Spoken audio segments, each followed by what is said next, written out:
Good evening. We're back. It's live time. Just making sure everything's working. I had a bit of a PC crash before. Well, everything on my screen froze as soon as I hit live, and I spent 5 minutes like panicking. But we're good. Everything's good. I hope so. Anyway. Hopefully audio and all that's doing its thing. I pray so anyway. But yeah, big game today for the league. Obviously, Celtic and Dundee, big match for us. Big match for them. Obviously, they need to do bits to stay in this one as well. But we've got the lineups and all that there. We're also keeping track of the other game that's live today, the Ross County and St Mirren match, even though no one really honestly cares about it. But that's what we do here. The lineup's a bit of a change one. Is for what I can see, I think it's 6 or 7 changes, but they're good changes at that as well. The only weird one is Jota starting out on the right hand side rather than just playing Abada or Forrest there. But I can understand the lineup. It's a good one. Joe Hart again. Never been the biggest fan of him, but hopefully he plays well. Got Ralston, Carter, Vickers, James, Bernabei, O'Reilly, Turnbull, Hatate, Jota on the right, but he'll still play insanely well there, I believe. Askabanovic and obviously Kukamakis. And if you can't tell by St Mirren's lineup, they're going to be very defensive. Five at the back, although it's more wing backs converted into like wingers almost. They're probably going to be doing a lot of overlaps to get the ball into the big man up front. But theirs is Brigitte, McCann, Edward, Smith, Freeman, Hume, Sibbald, Harks, or Harkus, whatever the fuck, however you pronounce his name, I don't know. Behic, or Behich, McGrath, and Fletcher. Is that Stephen Fletcher? I would imagine it's Stephen Fletcher. But it's a pretty big game for us for many reasons. We need to win. That's the obvious one for us. If you have a look at the substitutes, this is what I don't understand. We have Abada fit, we have Forrest fit, so why not start one of the natural wingers, or right wingers I should say, on the right wing. The game's live in 5 minutes, but if you want a quick look at the table before the game as well, there it is. Best team in terms of form, best team in terms of most things, but it's a pretty interesting way that we'll probably go about this. We'll need to play well, definitely, 100%. But they're just going to be showing highlights and stuff while this game does its thing in the background. I don't think my mod will be in for this stream because he's away,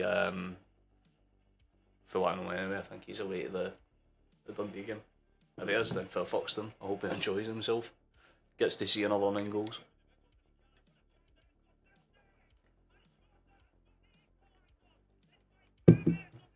Whoa. It's a pretty big game for us, regardless.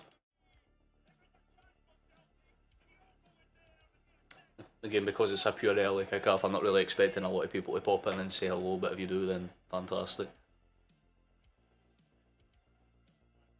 But they're running over the basics of this. It is a very, very decent clash of tactics, I guess, because Postecoglou is definitely going to be all attack for pretty much the get-go. Because, well, I mean, Dundee basically gone with the 5 at the back, or probably at times it will be more or less 10 men behind the ball.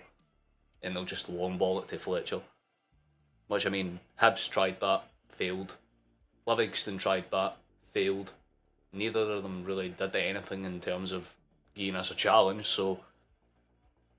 I mean, they're showing the highlights for the Hibs game here. It's a prime example, to be fair, because if they go to attack, then we just pip the ball off them, and within 1 or 2 balls, we're straight up. I think that's why we've got Gukamakis up front, because when they go to press, we'll just do the same to them that they'll try and do to us.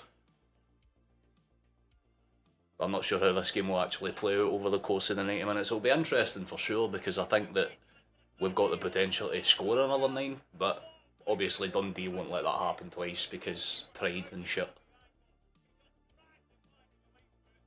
But if you haven't seen the lineups and you're just looking for a quick rundown, this is how it goes. It's a strong lineup, definitely, but obviously not our strongest by any means, but our bench certainly at any point in time can come on and change the game if they choose to do so. So it's it should be a straightforward win for us. I hope it's a straightforward win for us, because obviously Dundee aren't doing fantastic. They've been doing pretty poorly, in my opinion, in my humble opinion anyway, but you know, they've picked up form of late. I mean, most of the points have came in the last 2 games, which is kind of depressing for them, but it means that their form's on and off, and you know, you would expect them to come out today and maybe put in a performance or two. It would be interesting to see if they do, to be fair, but it's definitely a toss-up for how this one's going to go. Obviously, Rangers kick off tomorrow. I think they're at 12. So, I don't know. It could be fun, this one. It's always nice to see the squad depth come into play, man, because that was always our biggest issue. Like most games, you would see most of our starting 11, but in this game it's 7 changes for the game at the Bernabeu, which, yeah, we did get smashed in, but we didn't play bad. I mean, when I streamed that game, everyone was saying, oh, well, it could have been a lot worse, and it could have, but we should have scored a hell of a lot more, which is probably why the day will have to come out that same walking out the now. So the game kicks off in literally less than a few moments at this point, so if what you're there for is the match, then, well, I'll be live very momentarily.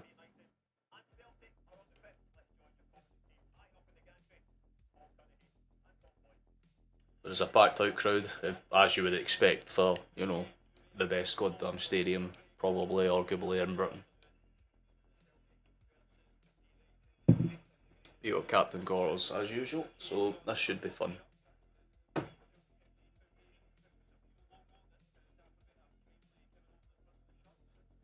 And just switched up for his jumper to the fleece today, my god.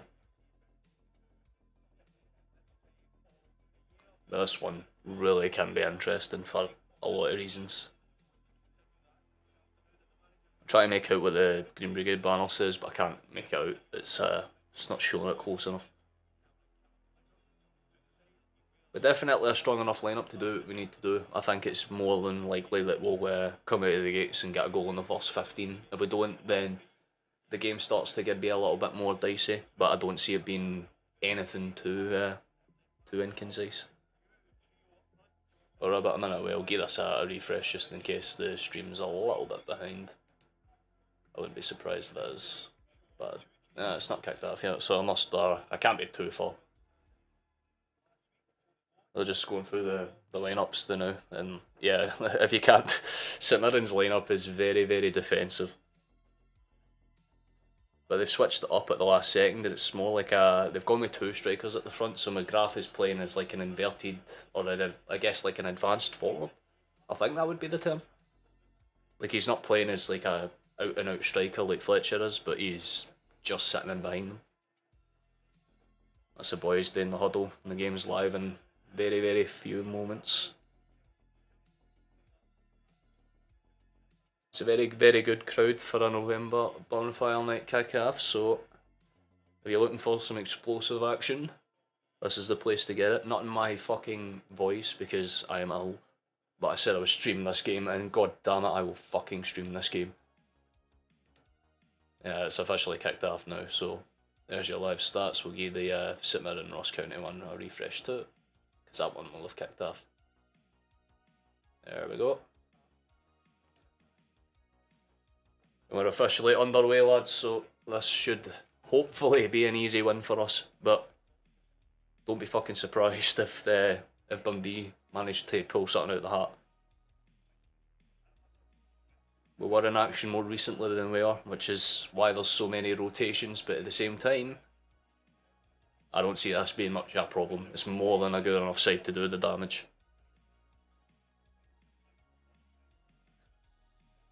But in the early stages of this, it will more or less be about trying to just control the pace. Let Dundee know that they're on our territory, and already we've got it on the outside of the box, and pretty much like I thought, they've got 7 or 8 people immediately into the box, defend it with their life, because they know one decent ball in, Gukamakis is there, and if not, then well, it's going to bounce up to either Jota or Haskabanovic, and neither one of them are deadly, so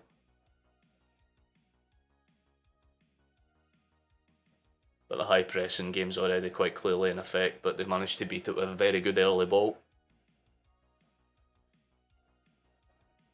But Celtic immediately win it back, and that's a lovely ball for Atati spread out to Ralston. That's where you get it forward, lad. Much better. Yeah, and Dundee, they'll do this, they'll probably play that tactic a lot of the time. They'll sit off until we're pretty much in the final third, and then they'll kind of push 4 or 5 to go at once to put pressure on. Which ain't by any means a bad way to do it, but it opens them up to just one really good ball in behind, which, I mean, we're pretty much specialists at this point. A lot of our goals have came from overlapping runs. And you can see that's what Dundee are trying to do as well. Like, they'll sit in and then break and force, but Celtic are more than aware of that threat because that's what they tried to do in the final 20 minutes when we hammered them 9-0. It's more or less just seeing how the tempo of the game kind of unfolds in the first few moments, because it could be interesting to see how Dundee try and counter-attack if they try and do anything different, because it's worked for them over the last few weeks, but they've lost the last 2 games from high pressing. Like, they are trying new stuff, and you can respect it. You know, any club that can do that has my respect if they go attacking at any point, but they're coming to Celtic Park and they're not really doing anything special or note, so I'm not fussed or worried about it as it stands.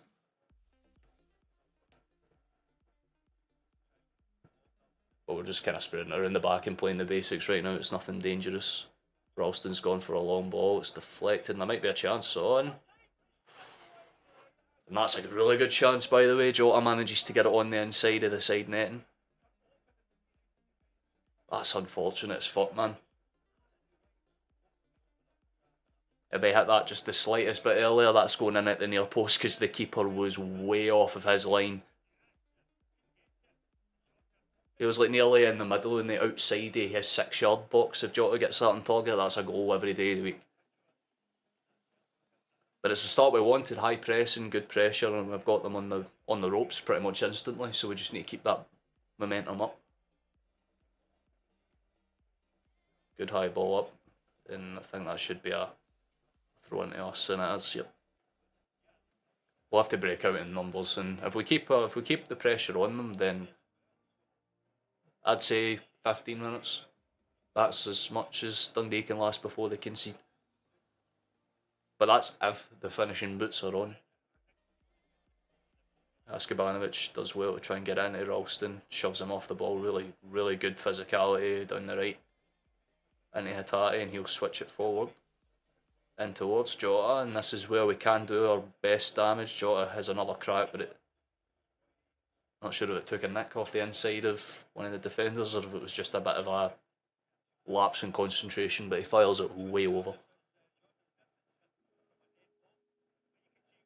You can see what he was trying to do. You know, he flicked it to try and, you know, finesse it in with a nice curl shot, but just couldn't really set himself in time. It was closed down very quickly, in fairness, as well, so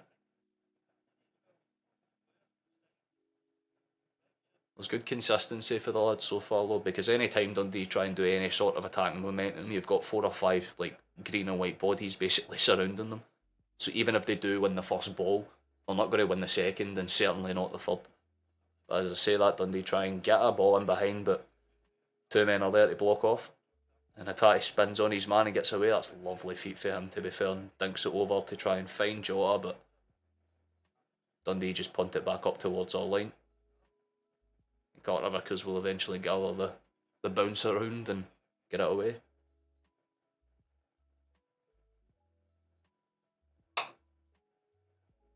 It's a lovely ball in for Ralston, and there could be something on here, but Dundee do really well to hold their shape, and this is what it'll be a battle of wits here.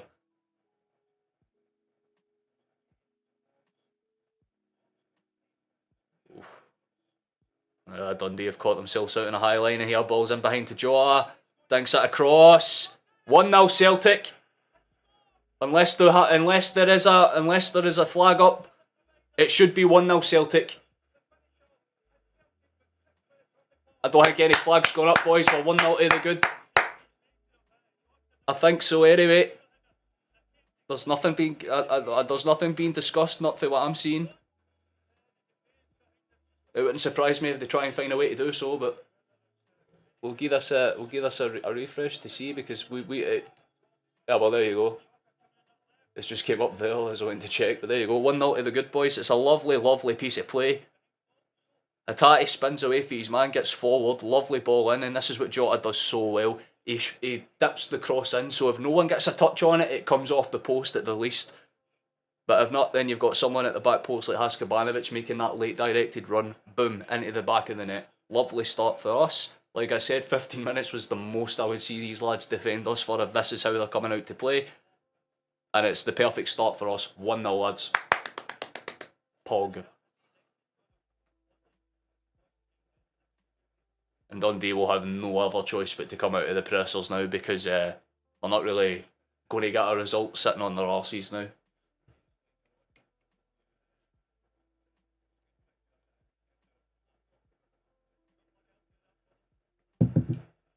But that's the disadvantage if you're trying to play with 5 or 6 at the back, is if you get one good ball in behind, no one really knows where they're meant to be. And if you've only got 2 or 3 shots making that direct runs, you've got 2 or 3 bodies there that are there for no reason. So if the ball does bounce back out, or if the ball does come out for another, quick counter, like it did for us just there, they're not set in time to deal with the shape. But Dundee whip a really good ball in here, and there was, fucking hell, there was 3 shots on Orange that could have got a good chance on, and there's still another chance. I think the header came off of the Dundee man. But this is Dundee starting their attacking momentum now. It's very much the long ball system. There's another really good one. But brilliantly defended by Jens. I think the ball was up, flags up for offside, sorry.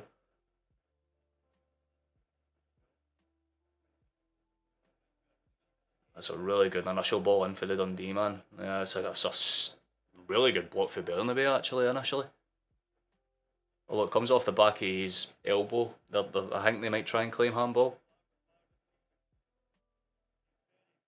Oh great, I think there might be a VAR call on, lads, and I think it might be against us for what can only be described as a millionth time.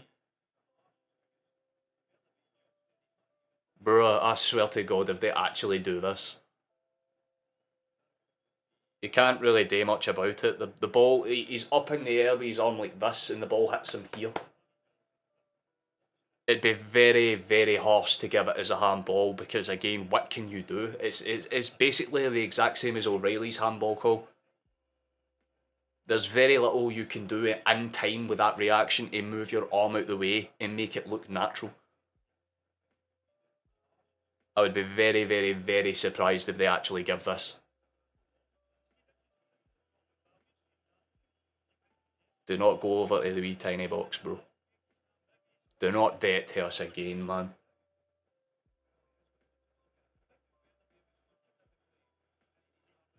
Has he played on? Oh, he's going over to the box. Fucking hell. Lads, we might be getting screwed over again.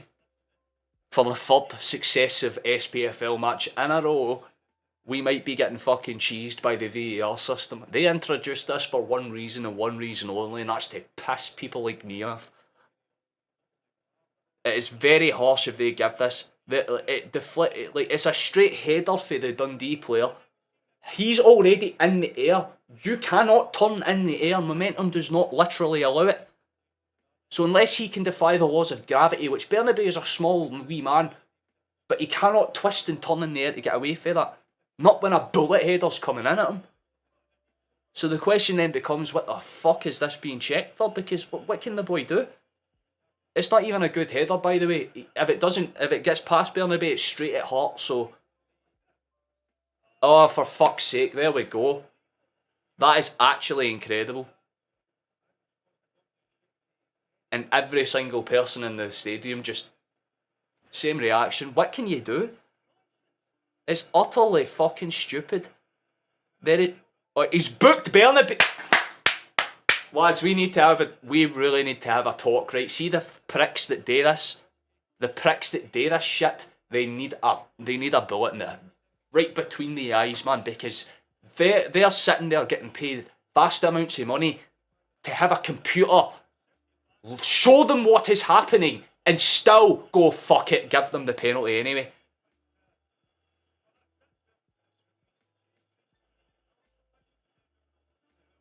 Oh, for the love of God, lads, I think it's 1-1.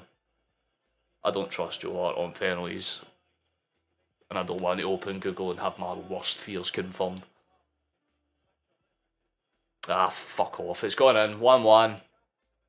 And incredibly, once again in the SPFL, VAR decides to give the other team a random fucking chance, because why not? I fucking swear, man. See the referees, they must have had a piss up the night before, because to make that, like, I can understand the Hearts game, because it was the first time that Celtic had been introduced to VAR, and yeah, you need to test it all the time. But that is fucking stupid. There is no polite way to put it other than that is utterly fucking stupid. And the fact that the referees have just kind of, they've taken again 3 or 4 minutes to make the wrong decision against us. At this point, you're just adding fuel to the fire for all of the theories, because it's just every fucking match you have to expect it. We work our arse off to get the goal. They proceed to just get handed it, I guess. That's 3 games in a row where VAR's decided to either fuck us over or make a decision that's just utterly baffling. If you're actually thinking about it, if you include the Champions League match, that's 4. And if you can't hear what the commentator's saying, they're literally just saying the exact same thing. They're like, if Bernabeu could turn in the air, he would. But there is nothing you can do once you have jumped. Once you're in the air, you cannot move. Gravity is going up and you're going down. That is literally it. You cannot change your direction. He's already trying to turn away. And the fact that the referee fucking looks at VAR for a solid 3 minutes and then goes, aye, why not, man? For the fucking Vine. Let's see what happens.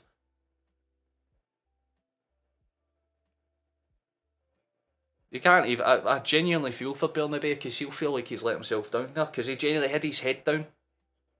And he should not, because again, it's the cunts in black. Every time, regardless, it's always 11 men against 12. Because playing by the rules and actually doing your jobs, I mean, that's impossible in the referee circuit. If you were going to introduce VAR, you have to bring in completely new individuals with that separate training to be qualified to go, right, okay, no, that's what's happening, right, we can actually see what's good, and we're not biased pricks. But instead, they're just like, nah, bro, we'll fucking throw the same dumb pricks that have ran the circuit for the past 5 or 6 years and give them even more technology to make them even more abundant as a fucking clear bunch of weapons, man, because seriously.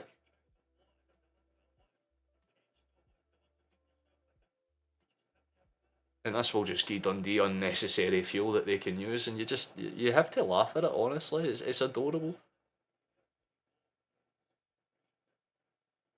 I'm half expecting at some point, right, for when we get into the box, I'm half expecting someone like fucking Sybil to pull out a Glock right between Jota's eyes, man. The referee will do that shitty thing, go over to the VAR, and then call it off, because there's no point. There is literally no point. They've literally just installed a fucking telly in the middle of the ground so that the referee can watch his stupidity in real time. I love this game. I love this game, but I hate the refs. Fucking idiots.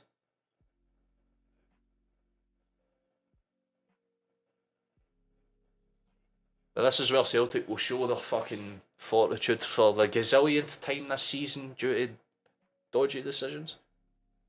Lovely feet for Atati, he's pulled. Referee gives a foul. Well, Fletcher's just booted the ball into fucking Orbeto. This is actually irritating because, again, it's the same shit as always.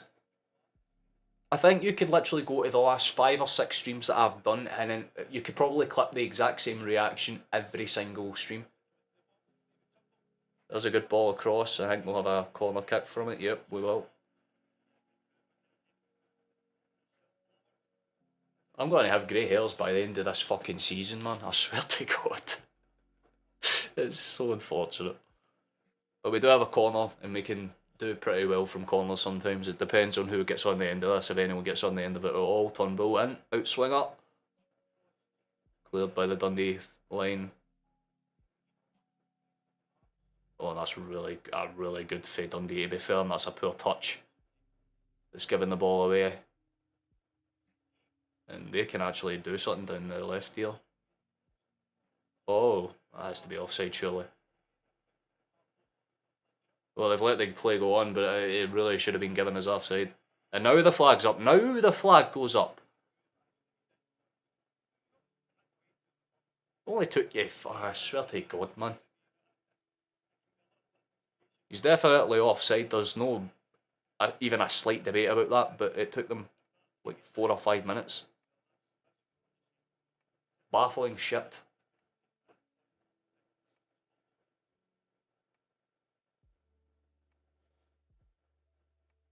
Makes you wonder, man. Makes you wonder. Can't fault it, but there's a lovely ball through if Jota can get on the end of it, but Dundee man will try and mark it out, and it's a corner for us, so that's what you get for trying to be, trying to think you can go 1-on-1 against Jota. That's funny. That's cute. Quick ball in. Dundee clear. Good touch for Turnbull to keep it on. Keep it in play, Jens. Puts his body in the way of 50-50. Celtic regather. Bernabei touches it forward. Turnbull can move with it, and he can move with it well. Jota's got it on the wing. Come on, lad. Good ball into the box. Really good ball into the box. Oh, Kukamakis with a brilliant header. And a fucking excellent save and response by Brigitte, man. Or whatever his name is. But he deserves a fucking round of applause, because that is a brilliant reflex save.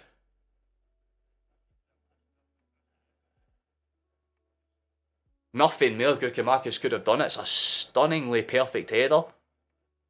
But the keeper just spring ball, man. Brilliant reflex. But the pressure's there for Celtic, and we're still keeping the pressure on them as we're decked. That should be a foul for us, but well, the referee's giving it now. That's unfortunate for us, man. Keeper did insanely well to keep that in his court. Fantastic stuff there. Might not like Dundee, but you can respect the way their goalkeeper can defend at times. That's a lovely ball in. Gukamakis, good first touch. He's taken down, referees. He's been studied in the balls, and the referee... Pal, you have VAR, do you want to use it now? Gukamakis is still down on the deck, man. He's been utterly clamped. There should be a red card call on here, and I'd be fucking really surprised if they don't VAR this. He gets kicked in the chest. It's the highest foot I've ever seen. Oh yeah, of course it's Sibbald, man. That man has fucking less technique than a goddamn fucking hooker. But that is baffling if they don't take that to VAR. Once again, a call against us, none for us. It is an absolutely fucking stupid challenge, and oh yeah, VAR's now bringing up, they're checking for a possible red card, and if it isn't given, I'd be very surprised. At the very fucking least, yellow for dangerous high foot, but there is literal contact here, and then he drags his foot down him.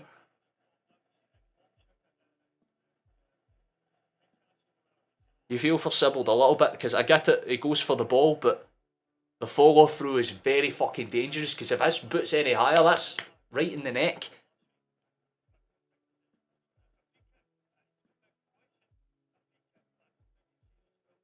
I think they've just given a free kick. That's fucking stupid if they have. Because they've given Bernabei a yellow card for an unintentional handball, but Sibbald might get away with literally kicking someone in the chest. I don't need to explain how fucking stupid this game is, but nonetheless, this game is fucking stupid. They're still checking for the red card. They should. They should go over and check it.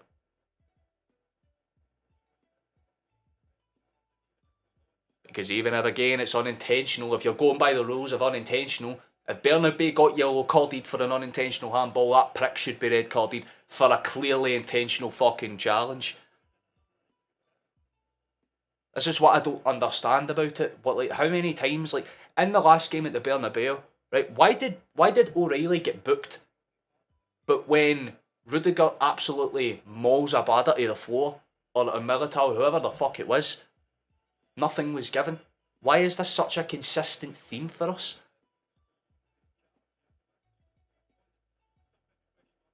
Like, I was joking when I said when someone would pull the trigger on, like, Jota or someone, but literally, Gukamakis was about 3 or 4 inches away from having his carotid artery under for it. And nothing was given at all. Like, not even... I can't justify this shit. Honestly, I think I have more brain cells whenever I'm fucking stoned out my tits at 5 AM watching documentaries for no reason at all. I think I have more brain cells in my head at that point in time than all of the fucking SFA referee board put together.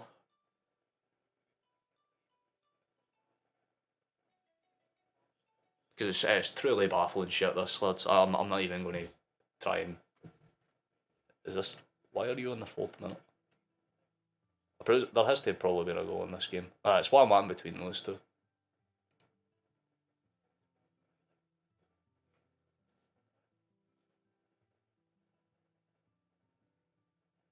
Celtic will need to pick the pace up if we want to get into this. If we get another goal before half time, then we can celebrate, but it'll probably be ripped away for us in the 48th minute when a random penalty call's given against us again.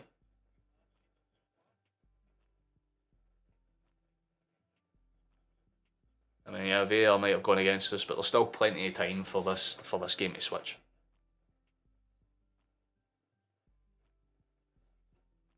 That's lovely football from us. Good tackle from the Dundee player, in fairness, corner kick. We'll have another chance to do something from this set piece, but yeah, nah, fuck this. Spong up, I don't even care.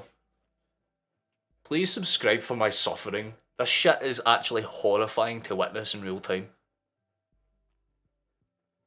Like, genuinely, it is miserable watching this shit, but we move. Ralston's got it. For some reason, he's on the left. We've got bodies all around the pot trying to spread over play. Tati's got it now. Come on, boys. Good ball in for Taylor. Gukamakis, it's bouncing around the box. Dundee somehow managed to scramble it fucking clear. And eventually they get it away and Hatate will run and recover. Very end to end for how shite Dundee have played. Like that there's nothing else I can really say at this point. Good play from us. We've got it now.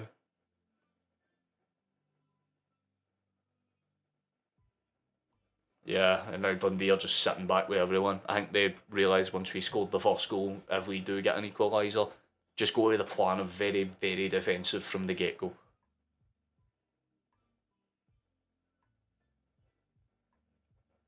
It's good initial play. We've got the ball in the box again. Should be a corner kick.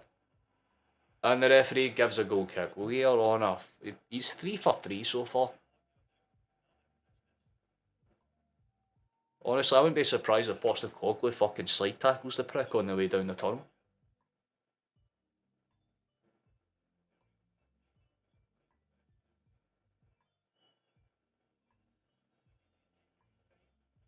Yeah, I mean, it's showing that replay, the Sybil tackle again, and I still can't justify it personally. At the very least, it should have been a yellow because it's a dangerous high foot, and that's like an immediate yellow in any league around the world, even Scotland, but they seem to have forgot about it temporarily for them.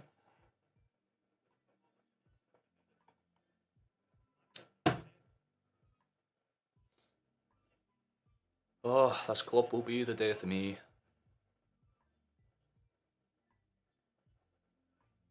Ralston forces it out for a throw-in, and Dundee have it on our side. It's like the second time I've said that this game. because that's how little they've put in a fucking threat. We've been the dominant force, like we've been absolutely all over them, but I think that decision's just not the. Well, I guess rocked the ship a little bit. You know what I mean? Like they're just a little bit okay, right? Just need to pick themselves up and go again. But that's really good football for Dundee. But eventually we get it back. Ralston clears it away. Good first touch for Atati, and that's a lovely first ball. Gukamakis is getting pulled to the ground. And foul's given. About time. It's a very good shift. We just need to keep the pressure up and we should be good. Good ball forward to Atati, but he's lost out. And there's a few bodies in orange breaking forward now. But they opt to play it back and get their shape and get under control again.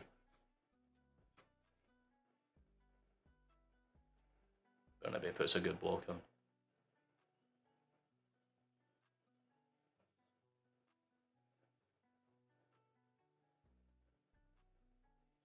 The intensity's still definitely there. I really strongly think that we will get an equaliser before half time. It's just a case of if we get the equaliser before if we get another one before half time, then how many more can we add? Because it's a case of if we break them now, the floodgates will open, and that's what we just need to, make happen.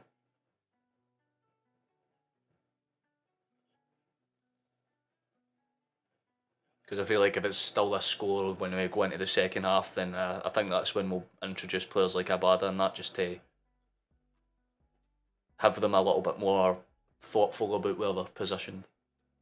Because Gukamakis is a wonderful striker, and he's had he's had a belter of a chance that I say he should have scored, but it was a perfect header. He couldn't have done much more. It was just a really good save. But players like, Farashi and Abada, they're small, quick, and they can get in behind the big lanky defenders without really much trouble or fuss. But Jens has it and goes forward.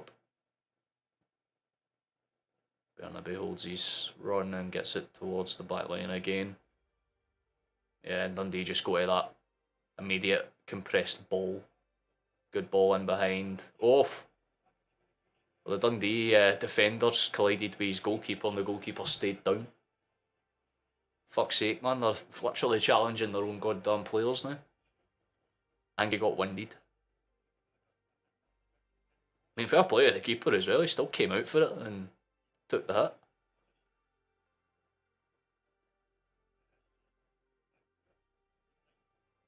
Fair enough, I guess. But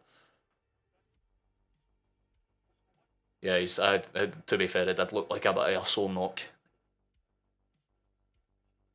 When you hit the ground and all the air or the rest of the air that you had in your system just goes out in like one fell noise. I think that's what happened to that fella. I think it should be okay to continue, but it was a solo one, to be fair. I think it's just a knee that just wins him.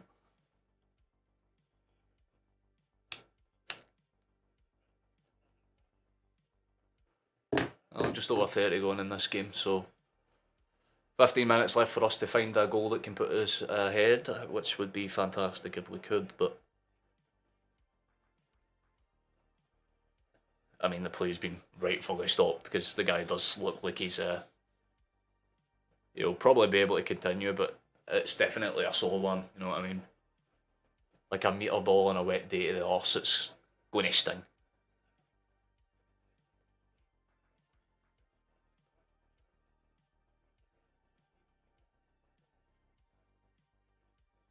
They are warming up the goalkeeper, just in case, but you have to wonder why the defender even tried to clear it in the first place. Like, the goalie had it 100% covered, and the defender just comes in out of nowhere and just boots it. He's on his feet.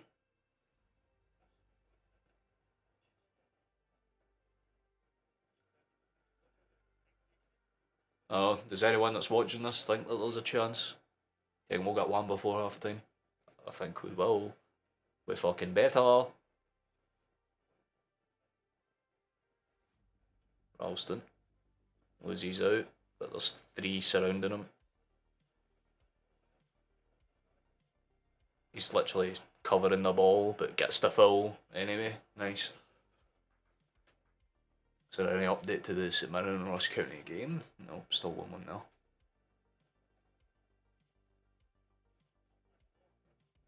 I mean, we can't say drama's not a thing in this league, for fuck's sake. Very, very counterintuitive, but...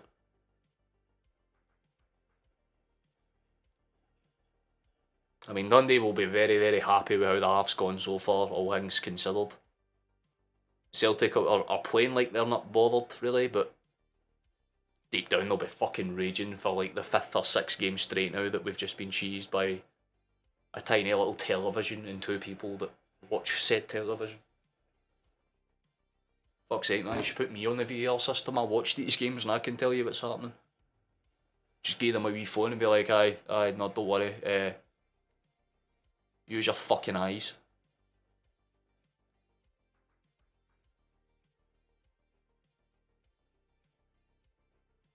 Well, Hart's got it back and he clears it for Ralston. Bit of a weird first touch, but he does eventually get to it. We just need to keep them under the cosh, man. If we can do that, then we should be fine.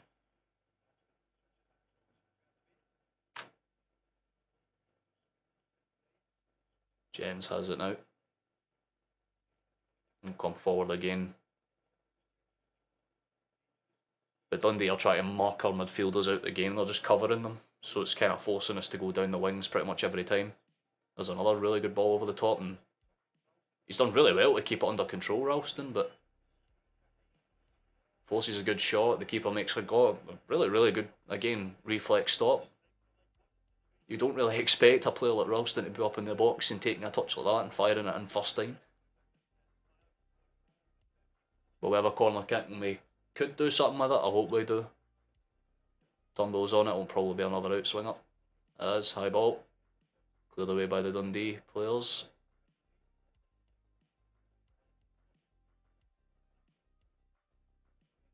Lovely ball in. Gukimakis has to go up for that. Doesn't, but it falls out for... Oh, it's gone in! It's 2-1 Celtic! Haskabanovic has got another one! It's a lovely finish, and this is what I said from set pieces. If Dundee panic and clear it out, we get another chance to redirect it, and that's exactly what's happened. I'm not sure if it took a nick off someone, but it hit the post and rolled very slowly, but just across the line. Gukimakis wins the initial header. And you have to feel for the keeper, because again he gets a hand to it. If he saved it, it would have been another sensational save. But he tips it and it just hits the post and rolls back in across the line. Celtic are 2-1 to the good boys. Told you there would be another one before half time, and I was not wrong. Haskabanovic at the double. Very, very good shift for him.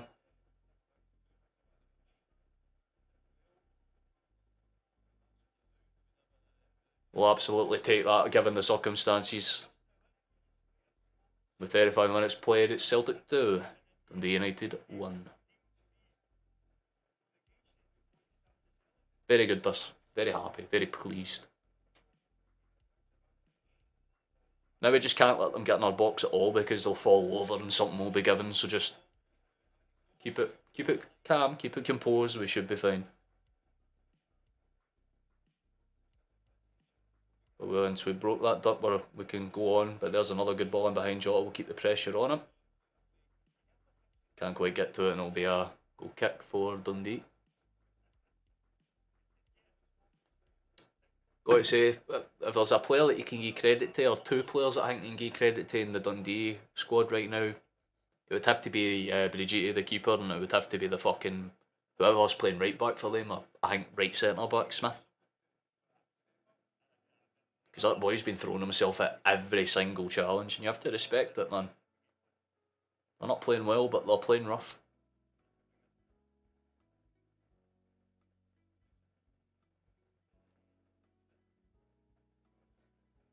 Could be interesting to see where this one goes.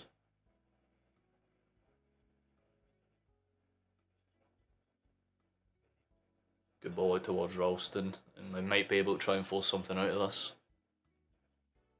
Good initial ball inside. Come on, lads, move it forward. This is what we do well.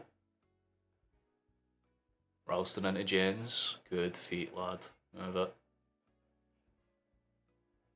Away to Joe, and this is where Worky uses magic. Oh, Travella passing a brilliant one at that. And it's forced the... Oh, that is a lovely ball in by Jota, by the way. Outside to the right foot, Travella. Itati was on the run, but it's forced away, I think, by Sybil. They just kind of dinks it up towards the... Well, away for the goal. That really could have been something. Tumble's got another chance from the set piece, and this one will be an in-swinger. Good ball in. Doesn't find anyone and eventually finds the goalkeeper.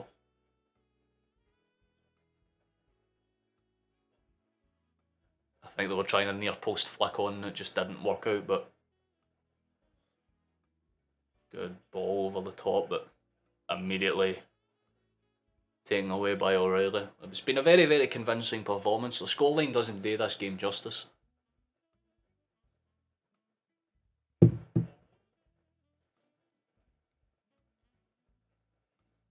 But the one thing that really matters right now is that we win. And right now that's exactly what we're doing, but Dundee have got the ball in our final third. It's a good initial... Oh, it's a really good Bishop ball in, but... Yeah, O'Reilly's screaming at them, hey, can you come and mark your man? I'm covering 2 or 3 at once here. There's good shifts from everyone, but I think there's a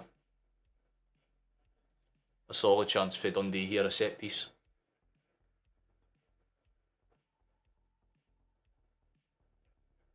Come on, boys. Defend it. Good ball in. They're trying to get it back to Flynn.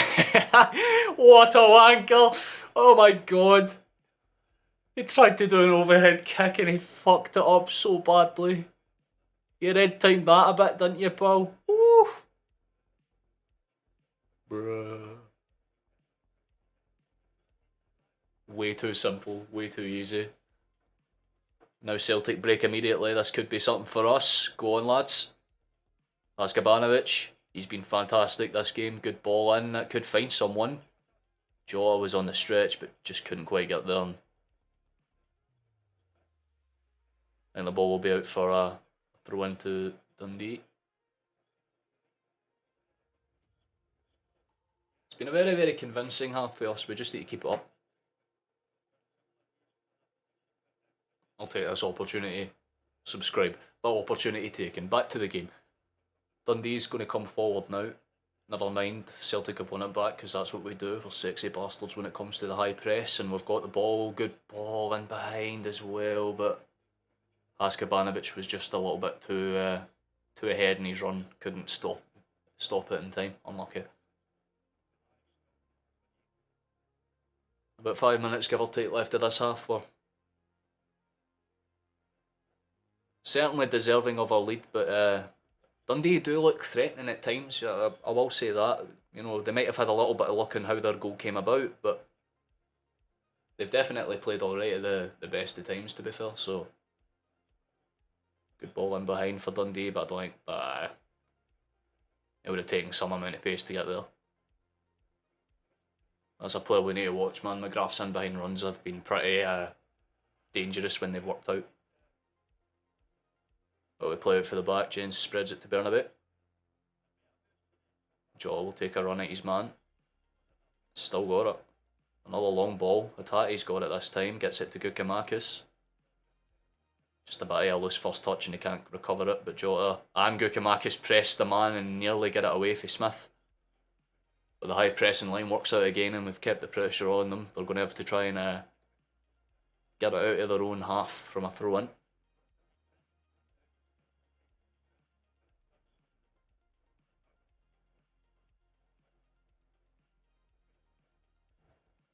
But they should be able to try and work something out here, but Celtic are doing another very high press and it's somehow bounced for us. That's a little bit of luck in our favour, but we'll take it. Ralston's going to just run it to the byline. Back into O'Reilly. Tries to dink it in for Gukamakis, doesn't quite get there, and O'Reilly heads the rebound back in, but no one's there on the run up to try and do something with it. Very unfortunate for us, but we can keep the pressure on them and we should be fine, man. No, we just need to keep it Keep it compact and keep it composed. We should be Gucci.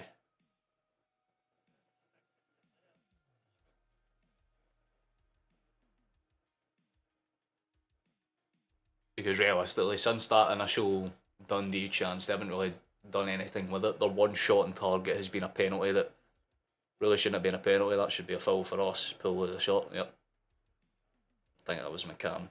Is it McCann? Whoever number 3 is. I don't know who number 3 is for Dundee. I think it's McCann. Quick free kick from us. Askabanovic, lovely ball back across to spread the play out. Atati tries to do a clever dink, but it takes the deflection off the Dundee man and it's back towards us. Carter Vickers has. To Riley and Atati, move it forward. Back into Turnbull, lovely feet from him to keep it controlled. Carter Vickers. We're really trying to exploit that right side. Which is weird because the right side isn't as strong as it usually is. But again, lovely feet from Haskabanovic and Atati tries to quickly whip in a far post cross, but just puts a little bit too much onto it.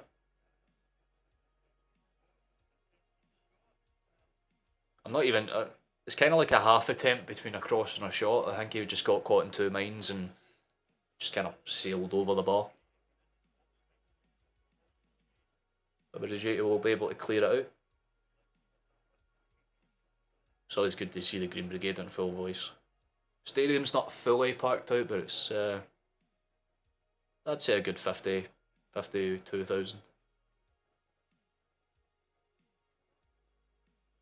Good ball out wide, Burnaby has it.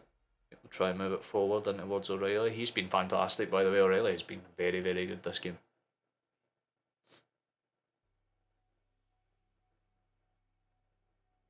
Carter Vickers. Move it forward, lad. Just keep it nice and composed. We love that. We love that even more. Good feet for Turnbull, and the ball might be coming onto something now. Bit of a loose pass from Burnaby, and Dundee will be able to recollect though. Oh, my bad, to tie.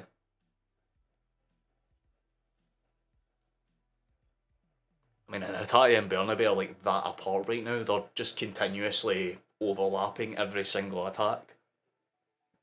They've got a good system down. It's a long ball from O'Reilly, but it doesn't find Gukamak as it goes through to the keeper. But with a few minutes left in this half, we'll probably just want to see it out and get across. Have a bit of a cool down at half time just to keep them calm. But so far, there's been a few good performances for us. I've got to say, Haskabanovic has been fantastic, considering the fact he's playing technically out of position. Ralston's been very good. Definitely got no complaints with Atati or Jota. It's been a very all-round performance. No individual standouts, but no bad players either, apart from again Hart, but that's just because he didn't save the penalty, and you know that's just down to luck really. So you can't really fault anyone that's on the park at the moment. Although I'm liking how Carter Vickers has played because he has been under so little pressure most of this game because the Dundee players know that they're not going to win any physical battles with them. Good feet. Oh, really good feet. Jota's got it on the wing now. And he's going to keep that run going, and he's kept it going. Still going. Good ball in towards Gukamakis, but Dundee just about come across and clear. It's the captain that gets it away. Very good for them. The pressure's there for us. We're doing very, very good. Oh, there's VG in the corner. I love to see him. Good ball in for Jota, and that's going out to O'Reilly on the volley. I can see the idea, it just didn't work out. Atati's played it back towards the defence. Burnaby is more of a positional centre back at this point, while the rest of them stay forward. They're trying to work the ball into the box, you can tell, and there is that ball, but... Oh, it's spilled! And there's bodies falling all around the box. It's hard to tell what's happening, to be honest with you. But Dundee eventually clear their lines and we can go again. Atati's got it. Burnaby. Quickly out to O'Reilly, who in turn finds Haskabanovic, and he'll take a drive towards them. keeps them occupied. Back towards Ralston. Good ball in. Gukamakis tries the overhead kick, but just can't get there. That's two big lanky strikers that have tried and flopped at overhead kicks. Who knows? One of them will connect. A little shove on Fletcher for Jens on the pass back, but I don't think either of them will complain too much. Just play on. Ralston has it now. He'll come forward. Turnbull. Really good feet for him. And O'Reilly will spread the play and brilliantly so towards the tie. Bernabe's playing more of an inverted midfielder now. The overlapping runs are continuing. Good feet. Really good feet from Jota. Gets it over towards them. Can he get there? No. It's unlucky, but it's a throw in for us. Dundee are getting their shape stretched pretty much every stage of this game. Back towards Jens now. Carter Vickers has it. Was he going to go for a long ball? Everyone's up forward. He goes for the lofted dink. Forces Dundee to clear it, and again, no one's up towards even close towards our half for them, so yeah, it's the first mistake the Dundee keeper has made that game. It's shown the chance. I wouldn't say that there's a penalty call. There is a Celtic player that gets decked, but that's just a clean 50-50 in my opinion. Lovely touch and turn for Bernabe. Getting pressured though, and eventually it's bundled over for a foul. Yeah, it's good from us.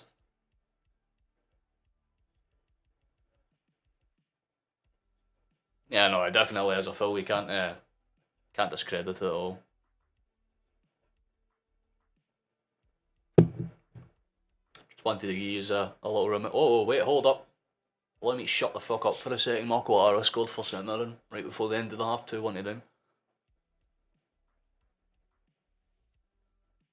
That's interesting. That's very interesting. But yeah, if you have your settings public for subscriptions on your profile and you subscribe, you have a little notification that plays like that way. Otherwise, just feel free to. You can also get your predictions in for the second half, because we'll be talking about that a little bit while half-time plays out. There's only a minute or two left in this one. Pretty much games are wrapped, but there might be a chance for one more attack, maybe. I would say so. Jens has it. Goes forwards, Carter Vickers, and he'll try and do something with it, and there might be one more chance. It's hard to tell. He's let it roll out. I think that will probably be half time. No? Referees kept going. Alright, we're still going. We're over the limit now. But we have been pressing up in their box for a long time, so it might be until this chance ends. Jota, good ball in. Askabanovic opts to leave it, which really he shouldn't have done. He might have just had the crack at it.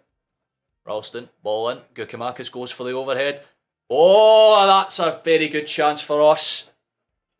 Turnbull has a very good shot, but it's well saved, or well deflected away, I should say, by Edwards. Gukamakis tried another overhead kick. That's twice he's going for it now. You have to respect the commitment of the cause, man. But he's grabbing the back of his head. I think he may have landed weird. It's hard to tell. He's up on his feet now, that's the main thing. Turnbull. This will probably be the last chance of the half, to be fair. I'd be surprised if it's not. Good ball in. Gukamakis header! Oh. No one's there to follow up on it on the inside there. But O'Reilly's got towards it. And they've blown for half-time now. There we go. Half-time in this game, lads. Celtic have been much more the dominant side, and we definitely deserve the lead. Dundee's is a circumstance of chance, let's call it. But that's how it goes, I guess. We were definitely the better side, and half-time here it's Celtic 2. Dundee United 1. Very good half from us. Askabanovic has been... he's been very solid, so definitely nothing to complain about in my opinion. But the other game is Ross County. I was going to say Ross Mirren there. Well, that's an actual name, for fuck's sake. Ross County 1, St Mirren 2. O'Hara scored in the last minute of additional time in that game to make it 2-1 to them. So Points are definitely there. We'll give you a look at the table as it stands. Actually, that might probably be something that you'd want to see. There's your as it stands. Apparently, St Mirren actually move up in a fourth. Fuck, good for them. Ross County and Dundee, they stay bottom. So the teams that are winning should be winning are winning. So good for us. And ideally, we want to keep that pressure on, because when Rangers play tomorrow, the pressure would be on them to win. But we've certainly been the better side. The stats tell you everything you need to know. 22% of the ball. They've had 98 passes, and just over, or just under even, 2/3 of them have been successful. And we've had one yellow card for the questionable Bernabeu decision, I've got to say. The very questionable Bernabeu decision, but nonetheless. But yeah, very good from us. I've got no complaints or quarrels. If you need to go and take a break, if you need to go and take a shit or something because you've been holding it in, go and do so now. You can always come back at the start of the second half. We're just going to really relax and de-stress for 5 or 10 minutes before we have to suffer and go through all of this again. But we've been playing very good. I've got no complaints or quarrels with it. I think Postecoglou's made the right choices with the players that he's brought on, because Haskabanovic has been terrific. Definitely no bad players on the park. Obviously a few missed passes here and there, but given the way that we've been playing, that's probably going to happen. But at the same time, you just have to, take them on the chin and keep going, and hopefully in the second half we can kind of put them at the sword a little bit and get 2 or 3 additional ones to just put the doubt to bed, really. Because if we can do that, then realistically we should be fine. But Dundee are a team that can hang into it in the last minute and just steal something from nothing. So ideally we don't want to leave it to chance. We want to get an early goal in the second half and just kind of control the game from there. But at the very least, just win the game, keep the pressure on you-know-who, and eventually, they'll trip up, because I think they've got a harder game on paper than us tomorrow. But obviously any team that's my phone just went off there. Any team that plays in the top division deserves respect, because any team can win in the top division. That's literally the whole point of how it works. But we'll put on. Well, they're just going over analysis and stuff at half time, but yeah, you can feel free to drop your opinions if you're curious. So, like I said, you can just sit and enjoy the melancholy of half time, just waiting for the second half to start, really. But showing the highlights, obviously the first big chance was Jota, literally in the first minute. That's the side net, and can't really do much about it. Then obviously Gukamakis' header you have to feel for. We've made good chances as well, obviously, but like Hitate's had chances. Keep it on another walk alone. I would if it was copyrighted, my guy, but unfortunately that's how it goes. Trust me though, I would be absolutely playing the shit out of the Rebs right now if I had the free reign to. Hail, through that, my brother. But it has been a very, very solid first half from us. It's shown the goal there, Haskabanovic one. I still don't know how we got the build up to it, because it just bounces around the midfield. Do you think this is a good score going into the first half? I think it's we deserve the lead, but it certainly should be by a hell of a lot more. You know what I mean? Like if you want my honest opinion, Dundee's penalty shouldn't have been a penalty. They just shouldn't have had it in any way, shape or form, but that's how the league thinks VAR works. Then I guess it's what we need to put up with. But, if you're going to make bad decisions like that, then you have to question, right, well, if Bernabeu got yellow carded for an unintentional handball, then how did Sybil not get red carded for, literally stomping fucking Gukamakis midair? That's the questionable side of the game that I have to worry about, because they did VAR check it, which is fail. They did VAR check it, but then they were like, nah, it's not even justifiable as a yellow. Then how the fuck was Bernabeu's? Like, the boy was doing nothing that he shouldn't have been able to do. He was in a natural position. but they still give the penalty, but then Sybil gets away with a clear and obvious red. Like, they should be down to 10 men and we should be 2-0 up.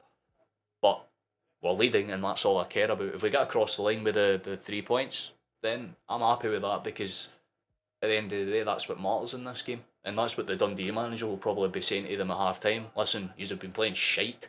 You haven't deserved to be in this game at all, but you're only a goal behind, so hang in there and wait for your chance. Maybe Postecoglou will be like, what the actual fuck, lads? Just put it to fucking bed already, will you? Be very much easy if you could, man. But I don't see it happening, because that's the Celtic way. I mean, it's shown the penalty here.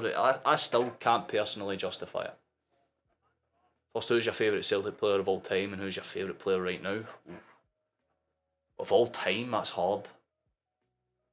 That I've watched, that I've had the privilege to watch, then it would have to be, for me, I have a soft spot for Nakamura, because he only just retired recently, but I followed, I watched Japanese football, which is why I found it amazing when we actually signed a bunch of Japanese players, because I was like, holy shit, yeah, no, that makes sense. I've seen Nakamura actually play with 2 of them.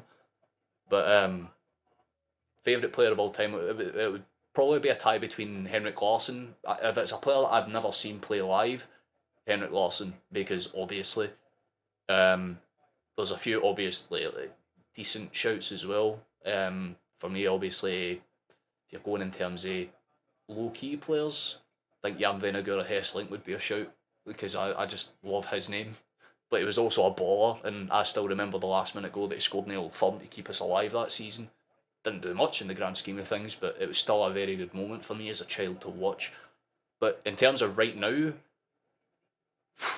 that's hard. I would say it's tough, because again, like players like Callum McGregor, I absolutely adore, and for the Celtic captain to have the same first name as me, I'm like, yes, I can self-project a bit, but no, again, it's I would have to say it's a tie between Jota and Furuhashi. Furuhashi, I just love how he is. I just love how happy the boy is at any given chance. He just does not give a shit about, any type of criticism. He just smiles through everything, and you can't help but be like, oh, you want to hug him, you know what I mean? But Jota is just an outright baller. We haven't had a player of his like technical ability for a long ass time, and I know that's saying something considering the fact we've had players like Moussa Dembele, but Dembele is a different player to what Jota is. Jota is a very gifted, natural player that you can put him in any team and he'll thrive. But under the formation that Celtic do very, very good. Have you ever went to a Celtic game? And what one? If you went to more than one, what's your favourite game you went to? Oh, mate, I was a season ticket holder in the season we went undefeated.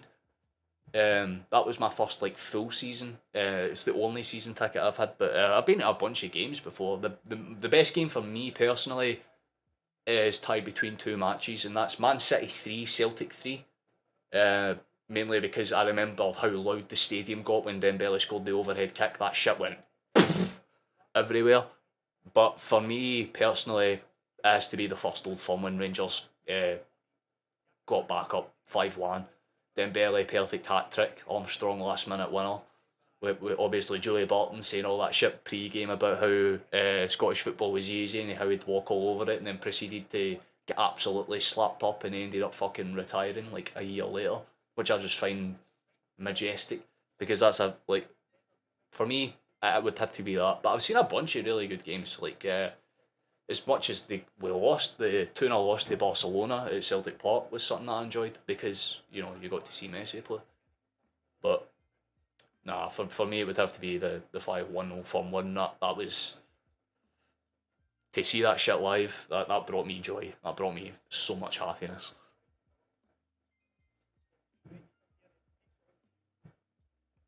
What about you, Chief? Have you ever been to like a Champions League game? Because those are fucking different, man. I have been to, like, I've only ever been to Celtic Park for a Champions League game, but I know pals that live in different parts of the world that have been to like the San Siro and Champions League nights, and pals that are in Spain that do the same, and you're like, well, what's it like in comparison? Like when you see it on TV to when you're actually in the stadium, is it like better? And most times they'll be like, it's about the same. You know what I mean? Like it's louder if you're there, obviously, but you can still get a rough idea for the TV. But Celtic Park's probably the only stadium in the world where, when the Champions League anthem plays, even on television, it is almost impossible to hear it. They actually boost it whenever Celtic are, I think it's Celtic, Napoli, and PSG. Whenever those three teams play, they bass boost the Champions League audio because the stadium, or the home stadium, is that loud that they just can't like quantify it essentially, and they have to like. I just find that like a pure beautiful wee thing. It's like we're that loud and proud about our club that we just don't give a fuck, man. We'll just do what's necessary. I think going into the first half, this is a good result, but we definitely should have more than that. Dundee penalty shouldn't have been a penalty. Fucking too right, man. Like the fact that they got the decision in the first place is baffling, and the fact that they are still hanging it in this game by this tiniest little tangerine thread is pissing me off. But Jota will sever it. He will absolutely sever it. He will just walk on with his style and sexiness and just cut them out the game. Don't know why it keeps freezing on Benji Siegrist. I mean, yeah, I love you, Siegrist, but I don't want to stare at your face twitching out every 2 frames. I'll just mute this now while it does its thing, and when the second half starts, I'll replay it. But we've been pretty good. I like as long as we, again, if we approach the second half like we approached the first, then by that logic, we should be 2 or 3 to the good by the time, like the 70th minute rolls around. This game could end 5-6-1. It could be another Hibernian scoreline, you know what I mean? But it really comes down to. Sorry, what's happening here? Yeah, it really just comes down if we can take our chances.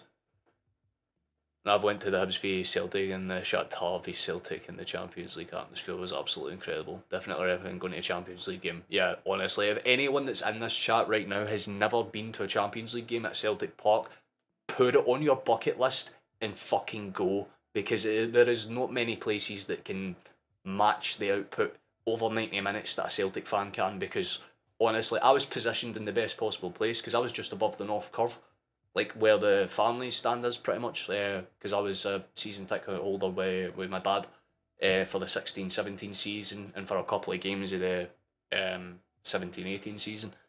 So like I've seen the Astana game in the Champions League, the 5-0 win, the 3-3 draw with Man City, the 2-0 loss to Gladbach, the loss to Barcelona. I've also seen some of the Europa League games. The Red Bull Leipzig one was one that I had the privilege of watching live, and I remember how quiet the stadium got when Leipzig scored an equaliser. And then fucking, obviously, I think was it Dembele or Edward? Edward scored the goal to put us ahead like 15 seconds after kick-off. And just hearing the crowd go for yes, oh you fucking bastard, we're equal to yes again. You can't beat that feeling, to be honest with you. Like it's genuinely it's brilliant. But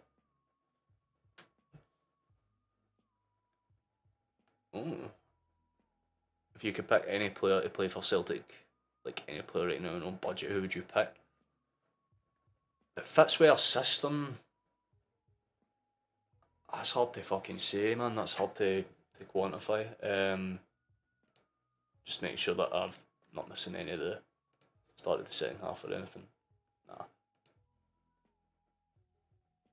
Right.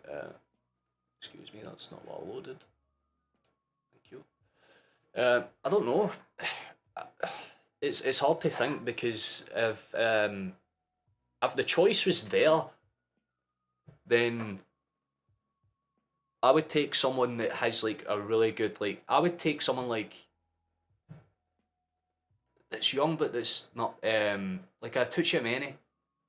I would take a player like him. I wouldn't take a player like Messi or a Neymar or a Mbappe because fuck that, man. Their egos would ruin the club in 10-15 seconds flat.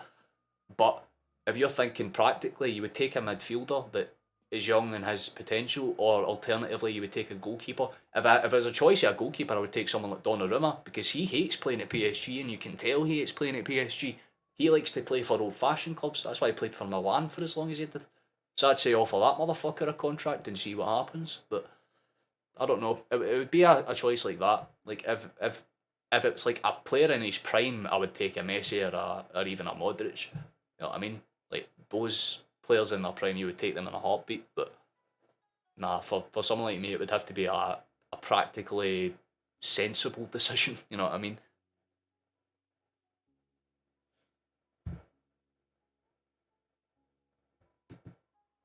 The second half should be kicking off at any point now.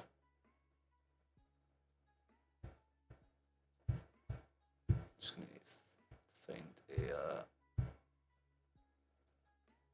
When the second half has kicked off, I know, I'm aware. That one should be up and running too. Yeah, right, we're fine. I just need to reload this.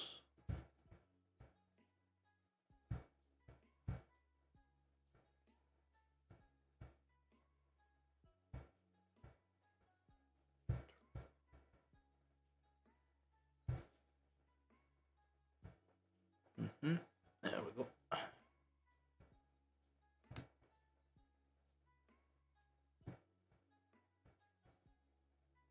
Try to just unmute it for you now, just bear with me. It's the thing whenever you have to fucking reload a bunch of pages. Okay, we'll do that. Right, there we go. We're up and running now.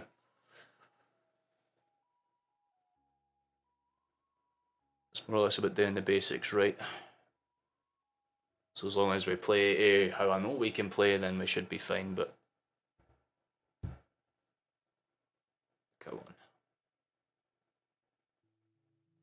It's just about playing out for the back, doing the simple stuff right. Carter Vickers has it here, and he'll just kind of play it forward in the words of Riley. Oh, good initial attempt to be fair, but doesn't lead anywhere. And it's showing Postecoglou just talking about the different tactics with his teammates. Yeah, this stream keeps fucking freezing. I'm going to have to find another one. It's literally working perfect for like so long. It just went brute, died on me. What's happening in the Submarine game? Nothing. That's new. There we go. We got it up and running again, boys. Although this one is, I actually need to go on to see, it's the 49th minute on this one, it's the 47th on this. So I think I'm 2 minutes behind. So if the goal comes up, I genuinely won't be able to tell until it happens.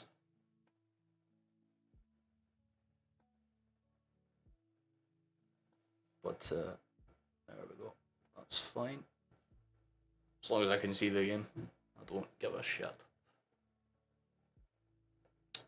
So what are your predictions for the second half? Anyone that's in chat, you can feel free to subscribe if you want to, however it's not required because I'm not going to ask or demand. I'm not going to leak anyone's IP addresses for not doing so, but it would be appreciated because I'm trying to get partnered.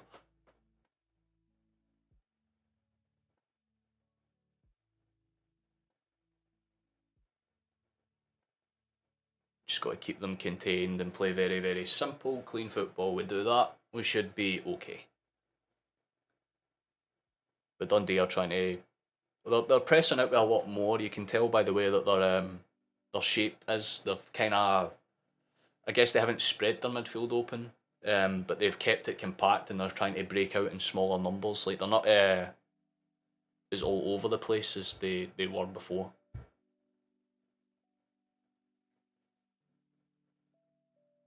Askabanovic has it out wide. He'll try and whip it in. It's deflected out for a Celtic corner. Yeah, the stream keeps having little divot freezes, so like every, I guess, minute or so it just kind of has like a static frame. So you have to bear with me because, like I said, I like whenever I'm watching these streams, or I have to have like the Streamlabs thing open, so I can't see the score lines because I have performance mode off.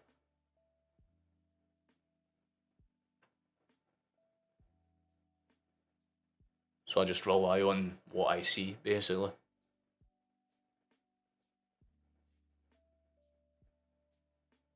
As long as we keep the basics right, we should be fine. It's good football from us. It's good, or really good football from us. There might be a good chance on here. Good in pass for Joe. Come on, boys. Good passing play. It's unlucky. That's really unlucky for us. The in-between passing is very nice because Dundee can't get a single foot to it. Every time they try and press, it's just pass it to the left. Someone tries to come in from behind. Like their strikers are trying to play as like they're trying to catch them out almost. Askabanovic has it out wide. Come on, lad. O'Reilly. Good shot. Well saved by the goalkeeper. That's very, very unfortunate, to be fair. That could have gone anywhere. It's a good foot for O'Reilly, man.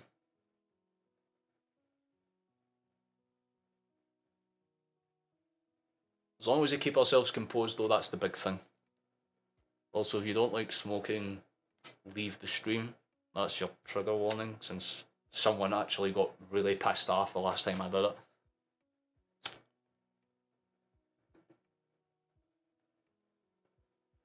Jota has it, Gukabakis, go on son, get the shot away. It's a good attempt, but it was always calling away from the net.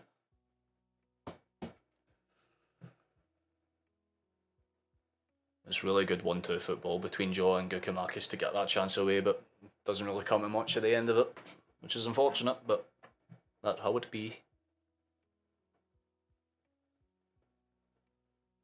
I think this is the most consistent streamers I've had in my, consistent views I should say, that I've had in my stream for a while, so thank you for taking interest in like the least interesting game out of the ones that I've streamed. I don't understand it, but thank you. We vibe, we love that shit. Jota's getting arsed up, he's getting bummed by Smith. Who touched that man? He's worth more than your entire life. Oh, quick play. Oh, quick play.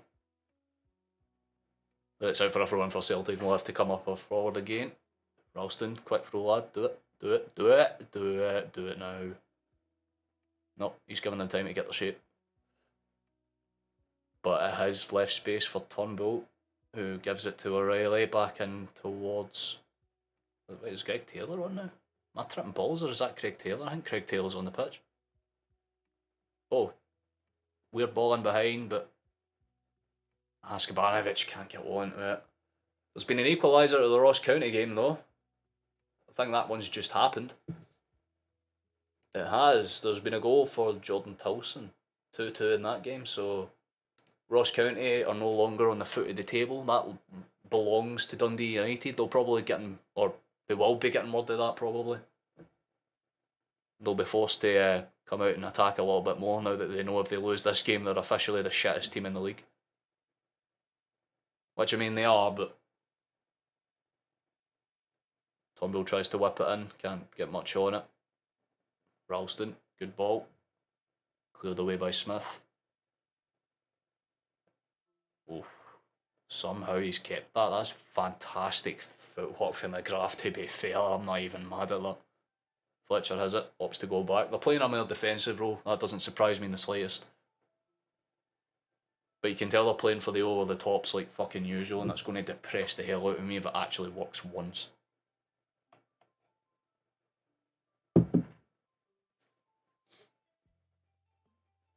See if I can get a quick look at the lineups to see what changes were made exactly. Just Burnaby for us. They've stuck with the same shape basically, but they've gone back to that spine down the middle. Which is fair enough, I guess, but it didn't work in your initial stages, so why the fuck would it work now? Atai has it. Good ball in behind, but that's the second time where he's whipped in a ball that's aimed at the back post but goes way over the bar.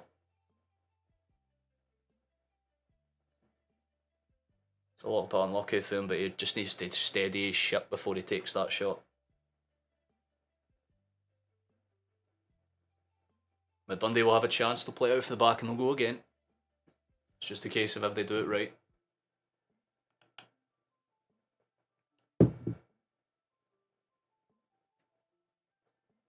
Long ball up, finds a way through. Jens, weird touch, don't you fucking dare. Fletcher gets all over him, and thankfully it's a foul to us. That could have been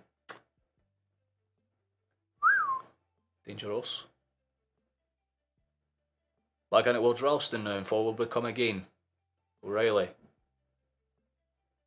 To Greg Taylor. Quick ball into Jota. Good feet from him. Really good feet from... Oh, he pegs a man. That is absolutely incredible. Do not take that out of context. We're going forward now. Good ball in. Gukamakis! And somehow Dundee keep it away from a third. It's another really good header from Gukamakis that it gets past the goalkeeper, but the defender spills it onto the line, and then he gets his hand on the ball before it can cross.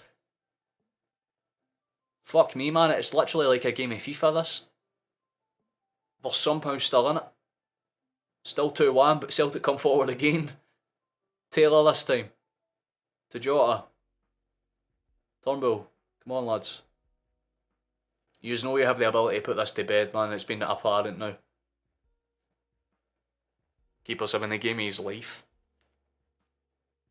Carter Vickers to O'Reilly. Turnbull. Back to O'Reilly, and he switches it out to Jota, but gets closed down quickly by Sybil, so he'll play it in central, and there is something on here. Good pass. Turnbull keeps his feet. Askabanovic nearly decks it, but he keeps his wit, and then just fires the shot miles over the ball. Oh, Ross County have made it 3, for fuck's sake. Quick switch, George Hormone. 3-2 in that game, so it's now absolutely definitive that Dundee are the worst team in the league. I'm pretty sure that's how it stands now. Let me just check. Stats. Yep. Dundee are officially the shittest team in the league. Which makes sense when you look at these stats, to be fair. But knowing them, they'll grab a late equaliser from fucking nothing. But for now, we'll keep going. Greg Taylor has. Forward go. Ball clear. Come on. It's literally the same shit on loop. Just put one in the net for once. Come on. Jota. To Taylor. Quick ball in behind to Hatate. Jota has it. Dundee are defending for their lives, man. Well left by Hatate, back to Jota, and they're playing it around the edge of this box with like 5 or 6 construed passes out to Turnbull, into Ralston, out to Askabanovic, quick ball in. Gukamakis gets the shot away, and it just about finds the way to the goalkeeper again, and they survive another really good chance. That's super unfortunate for us, man. We really should have made that 3. We should have made it 3 by the fucking end of the first half, but Dundee are hanging in there. Carter Vickers gets it away for Turnbull. Lovely. Turnbull gets it back to Ralston, and we'll push to go forward again. O'Reilly. Forward it goes. Taylor has it. Can do something with this if he opts to. Keeps it steady though. Very good ball in behind towards O'Reilly, who tries to do a lofty dink. Doesn't quite find his man, but it's back out towards Ralston on the flank. Turnbull has it. Good feet from him. He'll take a shot from Rage! Just past the post. That was the best shot of the match by far. If that went in, goal of the fucking season. He absolutely wallops it, man. And it's not too far away at all. Just arches above the... Oh, just arches above where the crossbar and post meet. That's unfortunate for Turnbull, but we're pressing. We're putting the pressure on them now. We just need to get that third, and Dundee are out this tie for good. I do not see them getting back into this if we're 2 goals ahead. But when there's only 1, anything can happen. Jesus Christ, we've literally just seen it with the other game with Ross County. St Mirren were alright. I mean, we've just fuck up. Jesus. Well, welcome to the stream, Chief. Welcome to the stream. We're winning. That's the big thing. Although VAR decided to cheese us again. I won't go into the details because I had like a 20-minute rant in the first half about it. But yeah, we've been the dominant side. We should win this game, to be honest. But one thing this club does is make everything exceptionally difficult. So who knows at this point? Good ball out wide. Doesn't find anyone though. Dundee have lost it at their own half though. Surely something comes of this. Jota keeps it in play. Haskabanovic doesn't take the shot on. Ups to keep it in play. Turnbull out wide to Ralston. Ball over the top. It's cleared by Edwards. Back out to Turnbull. Into O'Reilly. There could be something on here for us. I don't think there's much of a head or clearance. Well played by Dundee to get it away. But Celtic win the ball back and will immediately keep them under the cosh again. Turnbull has out in the far right. Plays it in towards central.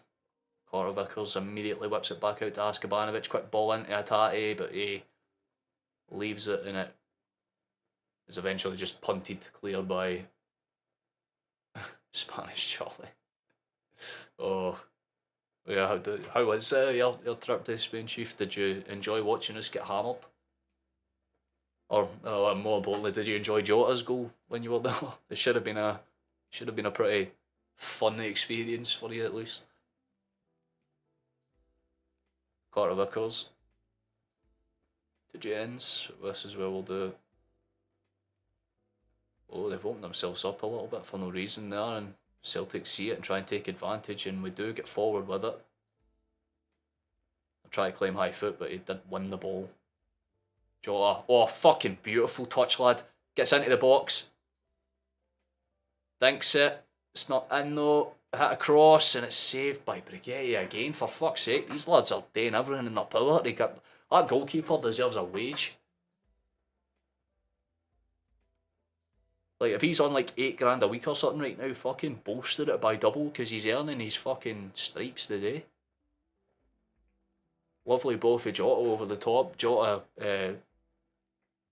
like, he finds O'Reilly on the edge of the box and he just hits it into the ground. And again, it's not a bad shot, but it's just not directed towards either corner, so it's been easy for them to just kind of save them. But Celtic's pressure's there. Was a fucking laugh apart from the score. Fuck it, at least we tried to play a bit of football. Yeah, that's exactly it, man. We didn't play horrendously out at Madrid. The scoreline didn't match the game, as Ralston just completely forgets that he can use his legs to control a football and opts not to. Levitt's coming on. Don't know who's coming off.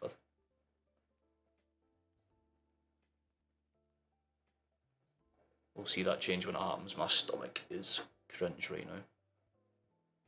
Kukamakis to Turnbull. Come on, lads, move it forward. Taylor. To Jota, come on. Lovely ball in behind Taylor.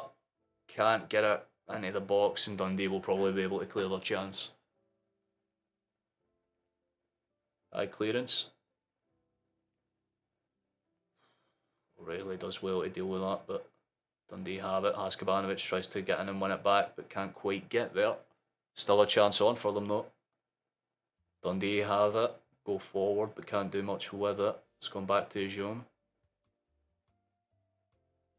Abby Smith's had a really good game. He's been very direct in his tackles.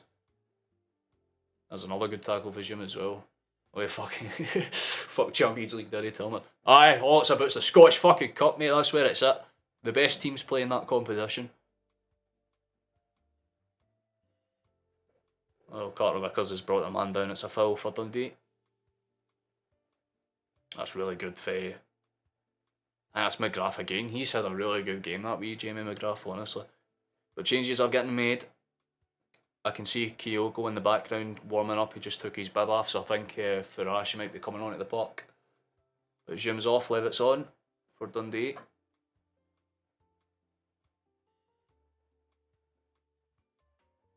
And Kyogo is warming up as well as Abada. Like I said, they were the two changes that I thought they would make at half time, and that's exactly what's happening. Because we're not winning any of the physical duels, and when we are, it's not really doing much. So just get the smaller players on and play the intricate stuff. That's a wild ball over for Dundee, but it nearly actually comes to something. No, for an old fella, Fletcher's still moving alright, man. He's done alright. Jota's done well. Oh, sold him a dream. But the Dundee man does well to get back and recover. It's a throw-in for Celtic, though. And now the change is being confirmed. Kyogo will be coming on for Gukum. Oh, for Haskabanovic. Interesting.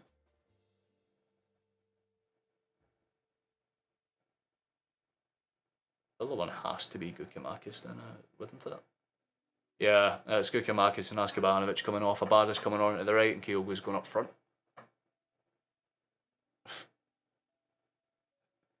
Fucking think I paid a couple of £100 deposit to go to Australia. Or Hammond can leave it a buy. Oh, that's painful. I'm not even going to. Lucky. Jens has it. Oh, why did you stop? There was an overlapping run, fucking right there for you, man. Jens. Teatati. Good ball back towards Carter Vickers, but the shape's been a little bit too solid for Dundee at times. It's actually starting to piss me off how rigid they've actually played. Good ball in behind. Tatati's headed it up. Turnbull's tried to stab it clear. Does get the ball back eventually, and there's 4 or 5 green and white shots in that box. If they can get the cross in. Ralston to Tatati. Back to O'Reilly. Going to go for the more direct approach now. Turnbull has it out towards Ralston again. They're really playing for the overlapping route. Turnbull to Ralston to Turnbull to Tatati to Ralston to Tatati. For fuck's sake. And then Tatati just haphazardly gets it in towards the Dundee defenders, but it's cleared away. Hart has his first touch of the half. Give him a wee bit around the applause. Watchalong first, did he? I'm on the hoops, 4-1, is that what you're hoping for? I can see it ending like that. I said it could be another Hibs scoreline, but Dundee have defended way better than I thought they actually would have come the start of the second half. That's a lovely ball in behind by Jota. The pressure's still up and on there for Taylor. Eventually spun away. Jota has it. Quick throw. Lovely 1-2 between Jota and Turnbull. O'Reilly has it. Really should have tried to drill it in central there. Opts to go out wide. Turnbull has it again. Come on, boys. Taylor to Jota. Lovely feet. Can't quite get it into the box though. And Dundee are starting to have to play the introverted passes, but they do get out. And there's a break on for them if they can get there. But Celtic legs are just dangling all around the place to cause pressure.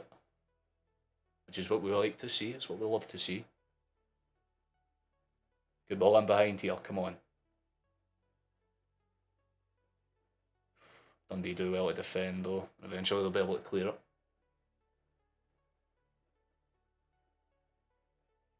Over it comes.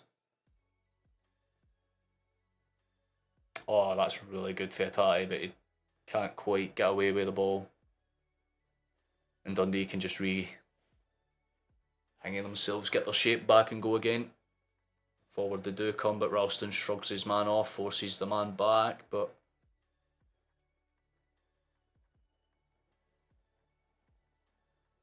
oof, that was a weird call for Dundee. That reminds me of Neil Lennon's Celtic in its prime attacking position, and then just passed it right back to the goalkeeper.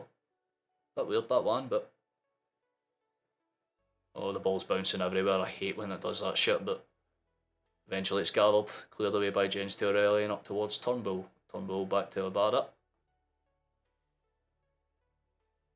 And it's weird because I haven't really honestly seen much of Abada this half, but it's certainly more than doable. Jota has it now. On the wing. Back towards Taylor. There's good 1-2 passes all around here. Lovely ball over the top. If Taylor can get there before the keeper, but yeah, he's out before anyone else and claims it very, very, very, very calmly. I've just realised, why does the Dundee United keeper's shirt have the actual badge, but the rest of them have like the lettering? But did they forget the keeper? Did they leave the keeper out, man? It's a bit shit. Right, but anyway, back towards Hart, back towards O'Reilly, and we're going to come forward again here. I'm going to be saying these names a lot in the last 10-15 minutes, I feel. Taylor to Jota. Take a direct run, lad. This is what you're born to do. Good. Lovely ball over the top towards Ralston. And again, 4 or 5 Celtic shots in the box as we try to press them. Lovely feet for O'Reilly and Hatate. Out towards Taylor. He'll whip this in first time to try and find anybody, but doesn't quite do so. Celtic win it back immediately and the pressure's going forward again. Jota's been taken down. He's been elbowed. It looks like he's been elbowed. And the referee, who was staring at the fucking incident unfold, opted to not do anything. Once again, the referee has to be questioned here. Because again, it's hard to tell from what I've seen. He stopped playing out. But Jota did go down. He was clutching his face. I don't know what happened because, again, it's hard to see it. Yeah, but he's pulled around the neck.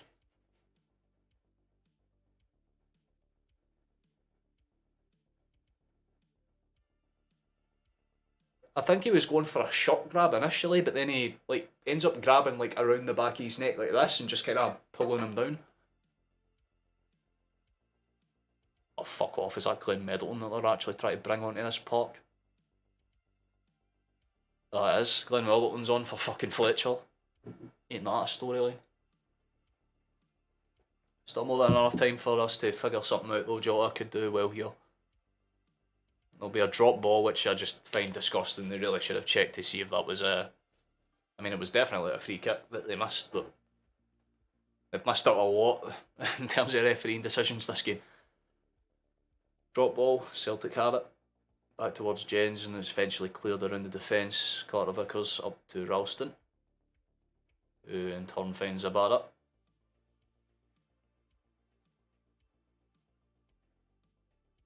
It's been a much more controlled half despite the lack of goals though. That's one thing I will say. Dundee have done almost nothing.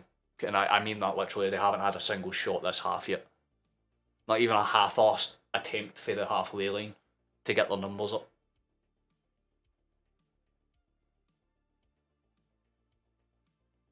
But it is literally like watching a game of FIFA at times because we are the utterly dominant team, but you can just see one shitty chance coming through for them at any given point. That's why we need the third. Yeah, no, that is a foul, to be fair. Abada cuts out Middleton before he can get in central, and it's going to be a chance for them to swing a ball in. They're definitely going to throw bodies into the box. This is the only chance they'll probably have to do so.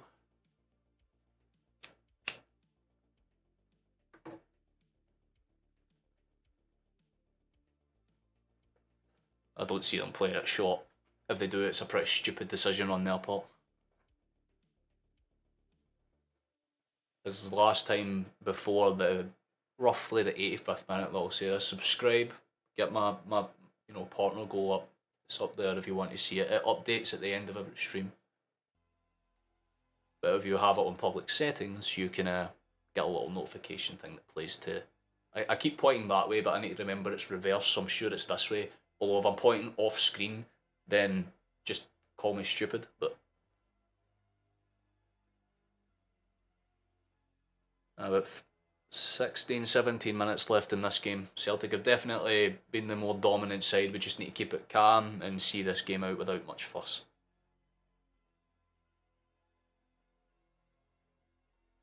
Hatate has it. To O'Reilly. Come on, boys. Start thinking about putting the coffin in the fucking... into the grave. End it. Good pressure. Ralston has it. Very composed to just hold his ground, doesn't give them any leeway. Back towards Carter Vickers though, but the high line is there for both sides. Dundee are trying to catch Celtic in an offside trap, but we've been more wise to it and it's opened them up a little bit. Forward we come. Taylor has it. Back towards Hatate. He has been fantastic all over this pitch this game. Lovely ball over the top. Hatate's done well to keep it in play, but Can't keep it on the pitch, and unfortunately for us, it's out of play. 15 minutes left. I think they're going to bring on Tony Watt. They're really trying to hit us with the fucking Celtic and Rangers past and present XI here, aren't they, man? Glenn Middleton's on the park and now Tony Watt, man.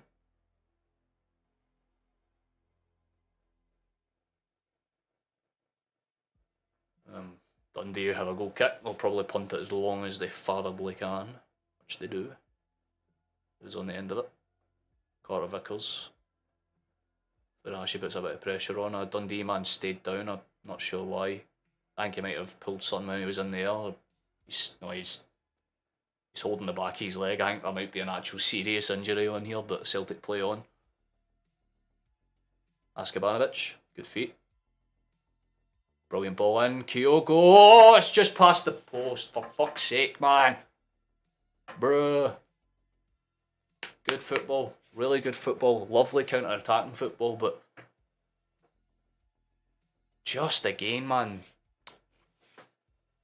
It's a lovely header for Furahashi. It's more of a reflex instinctual header to just kind of knock it on and try and force a bit of pressure, but McGrath has stayed down, and to be fair, that man has run one hell of a game. The changes are getting made. I think James Forrest is coming on for us. For Jota, which is a bit of a weird one because he's been fantastic this game, but it's probably just to make sure that we have pace on those wings, so that's what we'll do. James Forrest is officially on for Jota.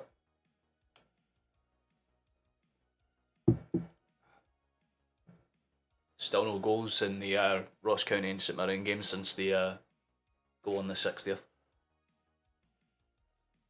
Still no goals in this half either, but Celtic are looking to put the nail in the coffin for sure this one. But Watt and Mikkelsen, good name,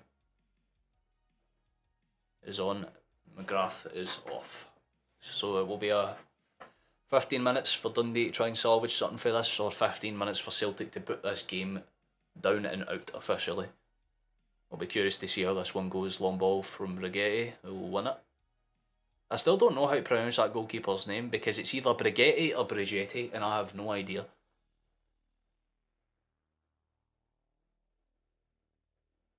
I really need to look at opposition lineups before games because I only know a couple of players. Kyogo, good feet. Oh my fucking god. He ran about a good third of the pitch on his own there and just gave the ball away at a pretty poor time. Ralston has the ball, tries to go forward with it. Well defended brilliantly though, to be fair, by I think Harkis. Although he went to stay down there, I think that man's got cramped too, but he's got back up and cleared it. There's one thing you can say in Dundee's credit, they have defended like fucking tigers at times, man. The goalkeeper is definitely the man of the match for them. If the game stays 2-1, or if they manage to sneak something out of this, they absolutely have to give the man of the match to the goalkeeper regardless, because he's been fucking brilliant. He's came up with some really good saves at really good times. I mean, Joe Hart has literally had nothing to do. I'm not even saying that as a joke. I think he's had to catch a ball. But you never know. High ball up. Throw in Dundee. Getting to the tail end of this now. Very good performance for us, to be honest. We just need to keep it nice and relaxed. Do not let any shitty chances weasel their way through under any circumstances, otherwise I will cry on stream, which I'd rather not do. Good feet work for Dundee though. They're starting to play with that more, and that's not a foul, ref. There's a few times James has stuck his leg in and the referee's given fouls now. It's going to be another chance. It's actually very similar for the free kick that they had about 5-10 minutes ago.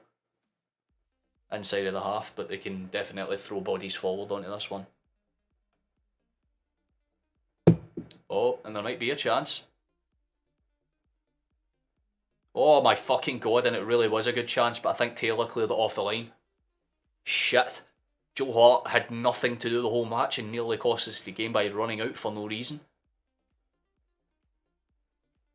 But Taylor does really well. He heads it down and the ball bounces and spins behind the ball, behind the post, sorry. But that was a really fucking scary chance. Dundee could have got something for this corner kick.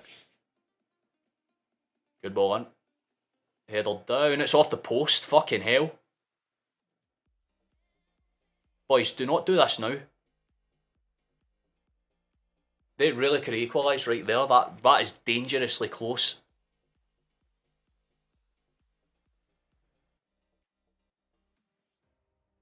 Ball in. They've still got it. They're really fucking throwing bodies forward at maximum overdrive now. Good pressure for Kyogo to keep them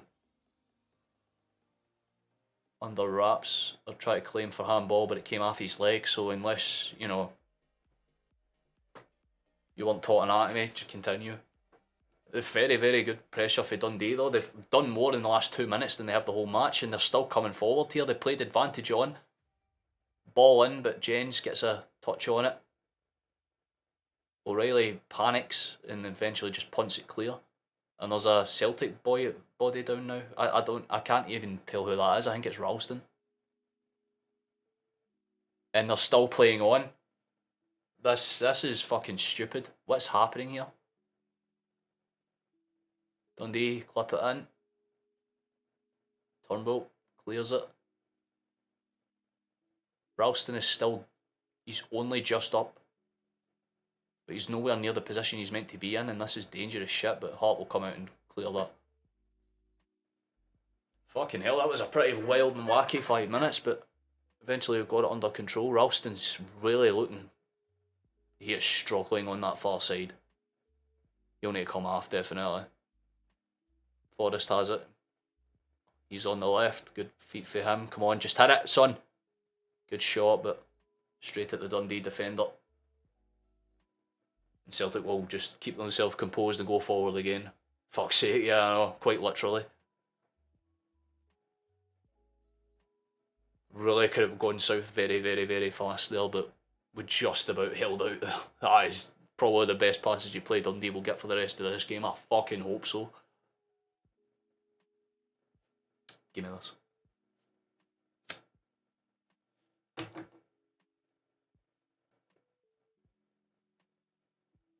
This game should not be anywhere near as close as it has proven to be. It's genuinely baffling. Hatate, good feet. Ralston, come on son, put it to bed. Hatate.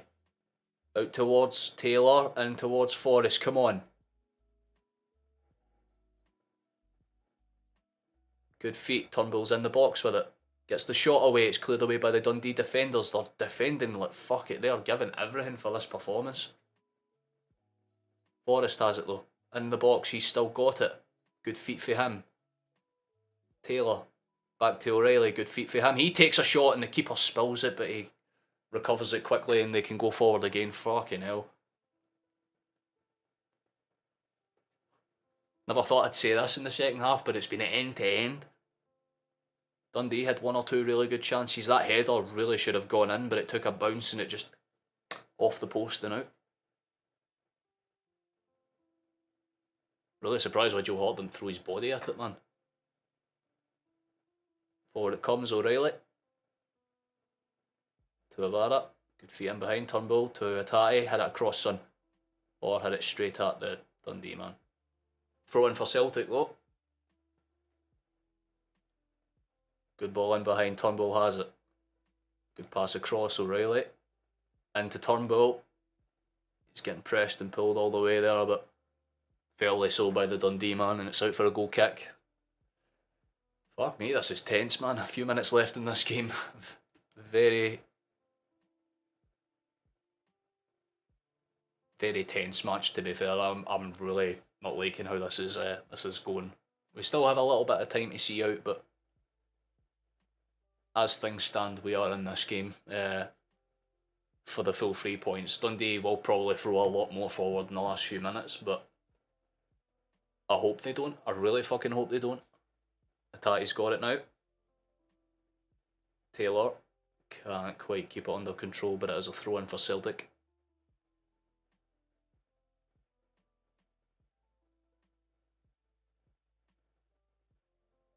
We just have to I really don't like how high Dundee are up the pitch now. Like they can tell Celtic are a little bit tired, but oh, Kyogo, you really should have done better, lad. Come on, come on, come on.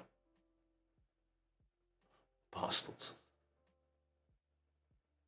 Clear the way. Just need to see this one through. Come on, Turnbull.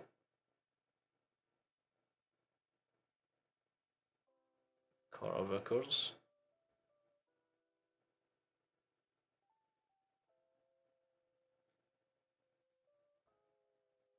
There been any updates to the Ross County and St Mirren game?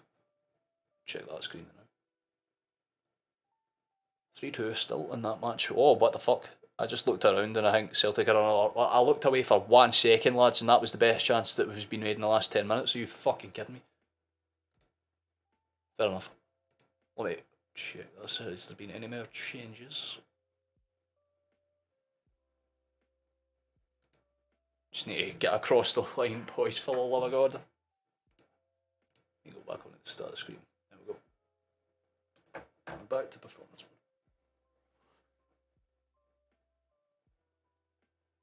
If the stream dips or lags at any point there, that's my bad. It's just because I was turning performance mode back off. But Celtic have it again.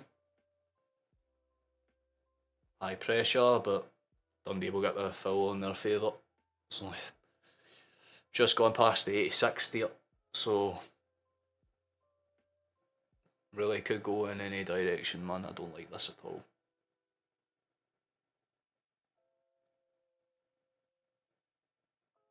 But they've done more in the last 10 minutes than they have in the entire like first 70, to be honest. Generally, besides that penalty chance, they had nothing up until the last few moments, and then all of a sudden they've turned on the style and they're actually making chances, which is fair play to them. But then it's up to Celtic to just do the defensive work correctly, and hopefully we do. But as I say that, Dundee walked the ball in. You're fucking kidding me, it's 2 each. What the fuck was that? You are actually taking the piss, lads. After about 3 or 4 minutes of side-to-side bullshit football, they just immediately get away with it. That is fantastic, man. And there might be a genuine chance for the fucking title race to spark anew, because we couldn't take our fucking chances. It's almost as if we've said this 1,000,001 times. Utter horseshit, man. It is actually a horrible goal as well. After about literally 4 or 5 minutes of ping around football, it just doesn't go our way, does it? It never does. Joe Hart needs... I am being serious when I say this, right? See the people that stand by Joe Hart? Shut the fuck up. He was dead ass that he could have saved that. It's showing the fucking replays. He should have saved that. There is no way in fucking hell he shouldn't have. He's bluffing a wage at Celtic, and see in January, he needs to get thrown out the door, man. Needs to get thrown out the door. Oh my god. We have to attack now. We genuinely have to attack. There's no other option. There genuinely is no other option for us. From the attack, come on, boys.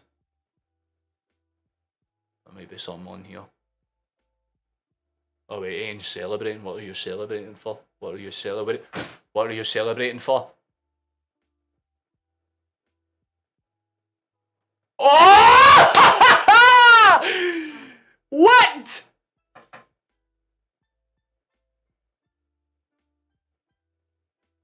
You've got to be fucking kidding me!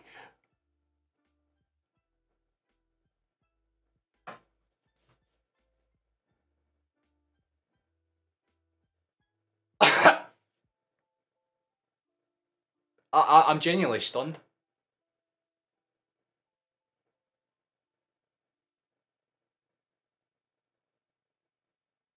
I don't know. I genuinely don't know. Like, they're talking about it, they better not be.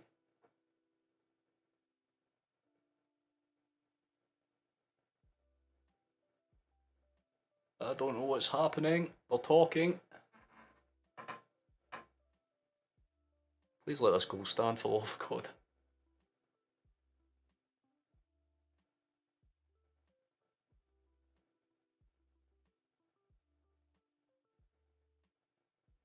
better not be doing what I think they're about today. It has to stand. It has to stand.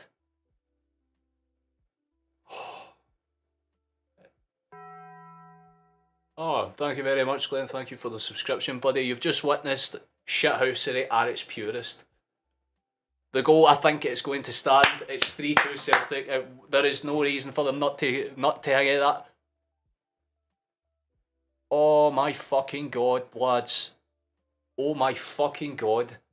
We might have just stole this at the absolute fucking last. I love him. I absolutely love him. See that little Israeli light, man? Get him a 10-year extension and a statue, because fucking hell, that's like 3 or 4 individual goals that 21-year-old kid has put in the back of the fucking net.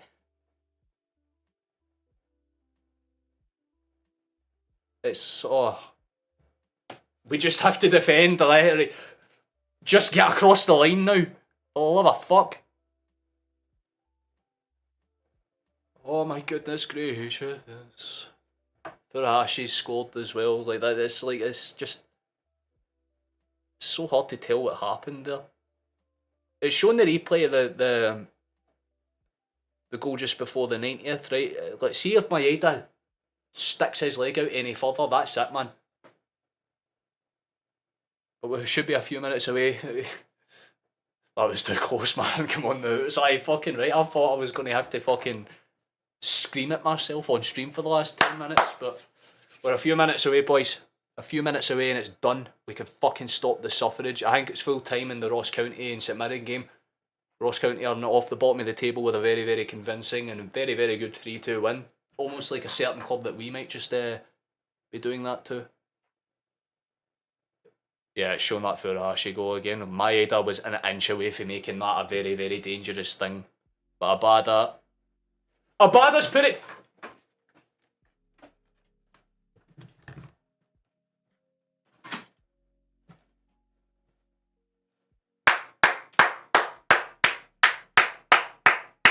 We are a fucking massive club. We are simply huge, bigger than any other club. Because that is what we do. We wait to the 90th fucking minute. We wait to the 90th fucking minute. And then score twice. For vibes. Ladies and gentlemen. We go. Victory! We take it! We absolutely take those. We absolutely have fucking earned it. It's a lovely finish for Abada as well, by the way. I couldn't see because I was standing over there and my screen is tiny, but it's a lovely dink, man. It's a fucking beautiful finish. Oh, 2 pens against Hearts, 2 against Madrid, and then obviously... 2 against Madrid, and then obviously they were going to do it the day as well. But hey, even when they get cheese, boys, even when they get cheese, there is something this club does that no other club on earth does. We fucking vibe through it.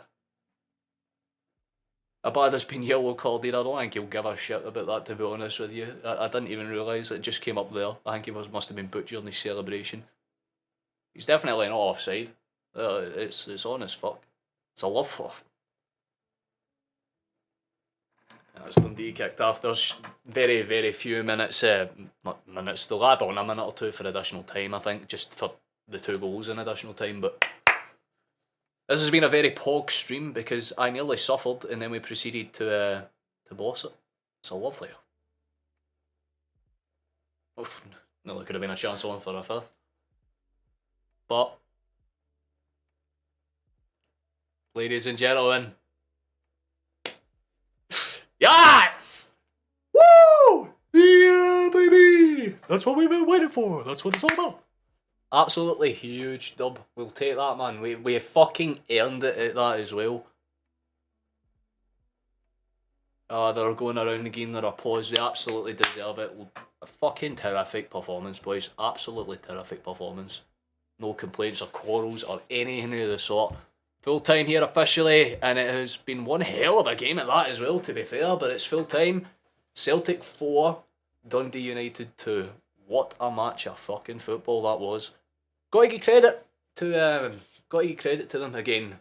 The DVR is bonkers. They need to sort it out. I will stand by this to the end of fucking time. If we are going to play in this league and deal with dodgy decisions on the fucking regular, it cannot be from a computer. If you're going to bring in a fucking a system that is meant to improve the sport, then why is it not improving the sport? Like, I mean, it's been in England for a couple of years now. Nobody down there likes it. Nobody in Spain likes it. Nobody in Italy likes it. In fact, it is notoriously despised in Italy for the amount of games that it has ruined. France tolerate it because they invented it. So they have to. They're like, fuck, we can't not appreciate our own invention. And then fucking, it gets introduced in Scotland, which is already notoriously filled with buds that think they understand how the concept of football works. They get the referee badges out of a cereal box and think, yep, that's good enough for me, that's what we'll work with, that's what we'll do. But see, at the end of it, lads, it doesn't fucking matter because we are that good that even the referee cannot fucking stop us from getting a victory.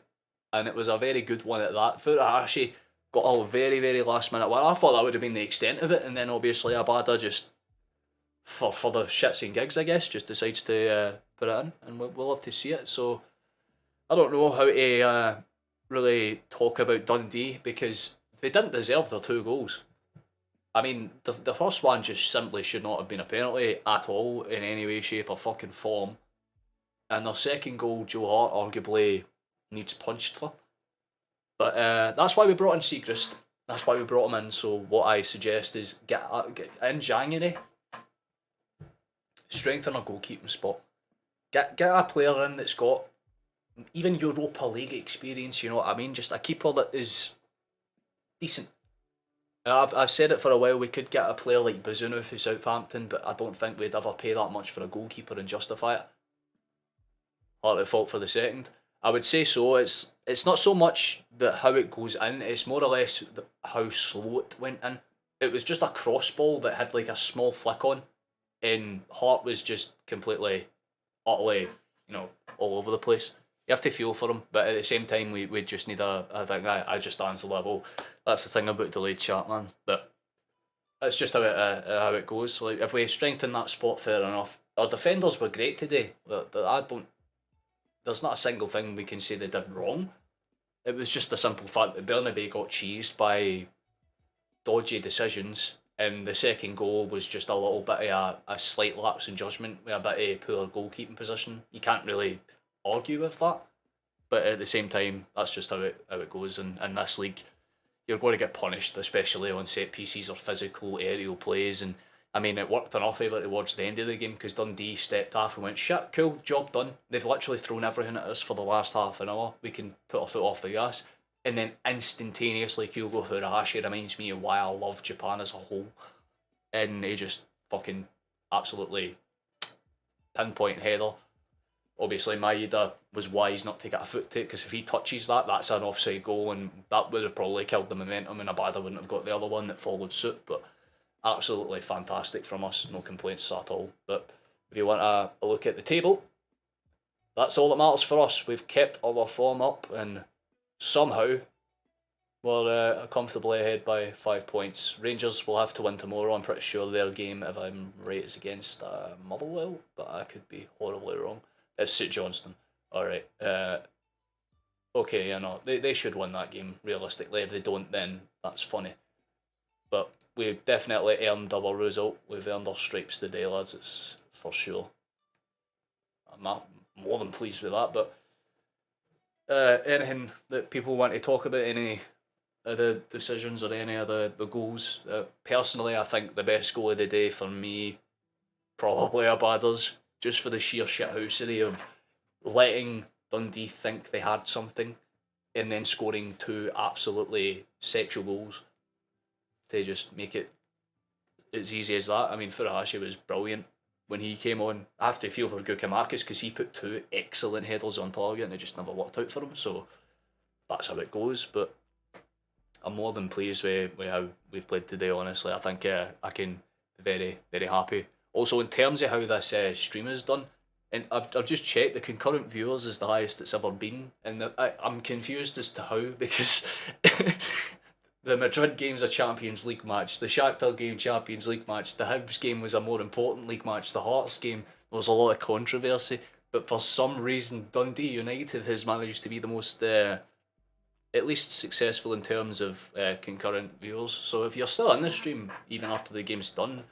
thank you for hanging around, man. Like it's nice to have people in and chilling. But yeah, I'll give some of my professional opinions for the rest of the season. I think as long as we keep up performances like that, because those are the performances that make it dodgy for teams at the top, because Rangers will have games like that towards the end of the season as well. There's no doubt about it. I mean, tomorrow could even be an example of that, where a decision goes against them, and for the rest of that game they're just confused or a little bit, right, okay, what do we do here then? I'm more than happy to sit here and say that, yeah, we've got the 3 points, so we don't need to look at the decisions. But the fact of the matter is, that is a few weeks in a row where VAR has decided, no, we're not going to work and do what we need to do. So it's just a case of, you know, they need to fix that. If they can fix VAR, things are okay. And, you know, maybe at some point we actually have a group of people that are specifically designed for that system, that know what they're doing and aren't biased towards the idea of, all right, cool, because I know the referee that's on the field, I have to sway the opinion a little bit. It just doesn't make sense and it doesn't work. So I'm more than okay with the result today, but they really need to have a word with the referees, and more specifically the referees that are in charge with the video assistant referee, because there will come a point where we will lose a game because of those decisions, and when that happens, the fact that you'll have people that will act surprised, you know, oh, what do you mean Celtic fans are pissed off? It's like, we've seen this since the second it's been implemented. We've had 5, 6, 7, 8, 9 attempts or individual penalty calls. Oh, cheers for the subscription, John. I appreciate it, mate. Very, very nice. That's at 275. We're on a even keel, 27.5% of the way. Not bad at all. But yeah, if they want to get VAR to do its thing, that's what they need to do. They need to have an independent team that come in and regulate it out with the SFE's referees, because they're fucking idiots. Well, that's a relief. Yeah, quite literally, man. I'm happy that we got over the line, but on another day it could have been way different, and that's the scary part, is that this game could have stayed 2-2, and if Rangers won tomorrow, it opens up the whole fucking league again. But thankfully, God looked down on us and went, right, fair enough, lads, I think you deserve a break. I mean, to be fair, you know what I mean, a few weeks in a row is a bit of a piss take, so I'm more than happy with how we've played today. I'm more than happy with how the result's going, and I think as long as we keep that momentum going, I don't think we'll have to worry about much. I mean, I'm pretty sure from what is the next game? We'll have a look. Motherwell, that's on the 9th. But there's a bunch of, obviously we'll be streaming all of those games as they come up and as they do things. But the next one's the 9th of November, and then there's a game just after my birthday, or just before, because 12th of November and then 17th. So there's 2 more streams on this channel to come before the World Cup break. If I was any other nationality than Scottish, then I might consider streaming the World Cup. But to be quite frank, why the fuck should I? It's a dead tournament without us there, to be honest. But yeah, I'm not really sure what the scripted referees will be going forward. I think is for the rest of the season, I think that result there might be a telltale moment for us, because 2 added time goals isn't going to justify, you know, how we win a game, because it was the same with the Hearts match where, yeah, we won the game, but it was 4-3, and it realistically shouldn't have even been close to that. It should have been a 4-1, 4-2 scoreline at most. Like this game, how it ended 4-2, but it should have been 4-0. It just so happens that our defence kind of lapses a little bit, and it's not because of their professionalism, because they played fantastic today. It's just whenever you're that comfortable being the attacking team, when you are put under a slight bit of pressure, you can switch off, and Unfortunately, Joe Hart's had one of those moments today where, right, okay, like you could have been in a better position, but that happened, shake it off and move on. But I think, personally, Joe Hart's not that good anymore. I mean, it's quite obvious in the Champions League he could have done more. Cheers, Johnny Boy, for the subscription, mate. Appreciate it. But if they opt to go about it, then I think in January the best thing we can do is bring a goalkeeper in that suits our style of play. You know, a young, hungry, fucking sweeper keeper that actually is willing to throw his body into the physical challenges and take that risk. I know that Hart's older now, so he has to play that wiser style and he has to do it in a certain way. But like at the end of it all, is it worth it the way he's doing it? Like again, I don't disrespect Joe Hart as a goalkeeper because he has had good matches, but you have to wonder after a certain while, like if we are the dominant team in most matches, how are we struggling to keep clean sheets as often as we do? Like it doesn't make sense. Like the amount of shit goals we have conceded, you have to think about where Hearts been, and for a lot of them, and you would say about half of the goals we've conceded that have been utterly shit. You have to look at Hart and go, well, why weren't you there, or why didn't you come out and claim it, or why didn't you punch it? You know, it's always a stupid error that leads to something, and I think for us, we need a goalkeeper that can come out and just calmly play with his feet in the ball. You know what I mean? Because even that keeper we were up against, lucky we got the quality to get out of jail, but don't want to see late shows on a regular basis. My heart can't take it. Literally, that's what we're pretty much talking about when the full-time whistle was about to go, is the fact that it's taken to that point for them to go, right, like, yeah, we won the game, but how late we won it, and the fact that we couldn't have won it all. Like, they're on another day, Dundee United score another one, and we've lost 3 points through sheer shithousery. But thankfully, we flipped the switch on them and did what Celtic are quite notorious at doing, and that's never stopping. And thankfully, you know, Postecoglou will probably say to them at full time when they're in the dressing room, right, boys, don't let that happen ever again. Listen, I get it, VAR will have bad decisions, but it doesn't mean you just have to play bad afterwards. And the amount of chances we had, that's the big thing we need to work on, because our attack's great, but the shots to fucking success ratio is non-existent half the time. There's been matches where we've had 30 to 50 shots, 1 goal. You know, 20 to 30 shots, 2 goals, you know what I mean? Like games like this, where you know, like 24 shots, but, you know, not many of them go in. 4 of them go in, and arguably 2 of them were a bit iffy. You know what I mean? So it's a case of getting the team in a stable position where they can work and function and do what's necessary, and building on the strengths of that team. And for me personally, we build around youth. Youth is our strong suit, so having a player like Joe Hart in the team doesn't make sense when you have leaders in the team like Callum McGregor and Carter Vickers and even Joseph Juranovic at times. They're leaders that are in that bracket of the age that we need to push for European success, because there's a reason why Pep Guardiola said you're not good enough, because he's kept players that are shit and has made use for them. I mean, the boy signed Scott Carson and made use out of him. You know what I mean? It's just, if you have a certain mentality, you will work well with the club. And the Heart has passion, but the consistency isn't there. In for Scottish football in the league, you need consistency. And today was a prime example of that. Because of our squad depth, we were able to bring on players that influenced the end of the game. Players like Furuhashi, players like Abada. They came on, and obviously without their 2 goals, we're 2 points down, and Rangers will go into the game tomorrow thinking, holy shit, we've actually kept ourselves in this after a very poor start to the season. Like that, what Celtic fans need to remember is that we're doing exactly what Rangers fans were doing last season, where you were 4 or 5 points clear and going, don't worry, we can put our feet up. We've got nothing to worry about. But it only takes 2 or 3 really iffy games to completely derail your season. And Celtic did that to Rangers last year, and Rangers could very well do it to us for us this year. Hopefully fucking not. Hopefully we strengthen in January and don't sell any key players that we currently have. We just build on what we do currently own, sell away any of the dead wood like Postecoglou said at that AGM meeting, and we should be fine.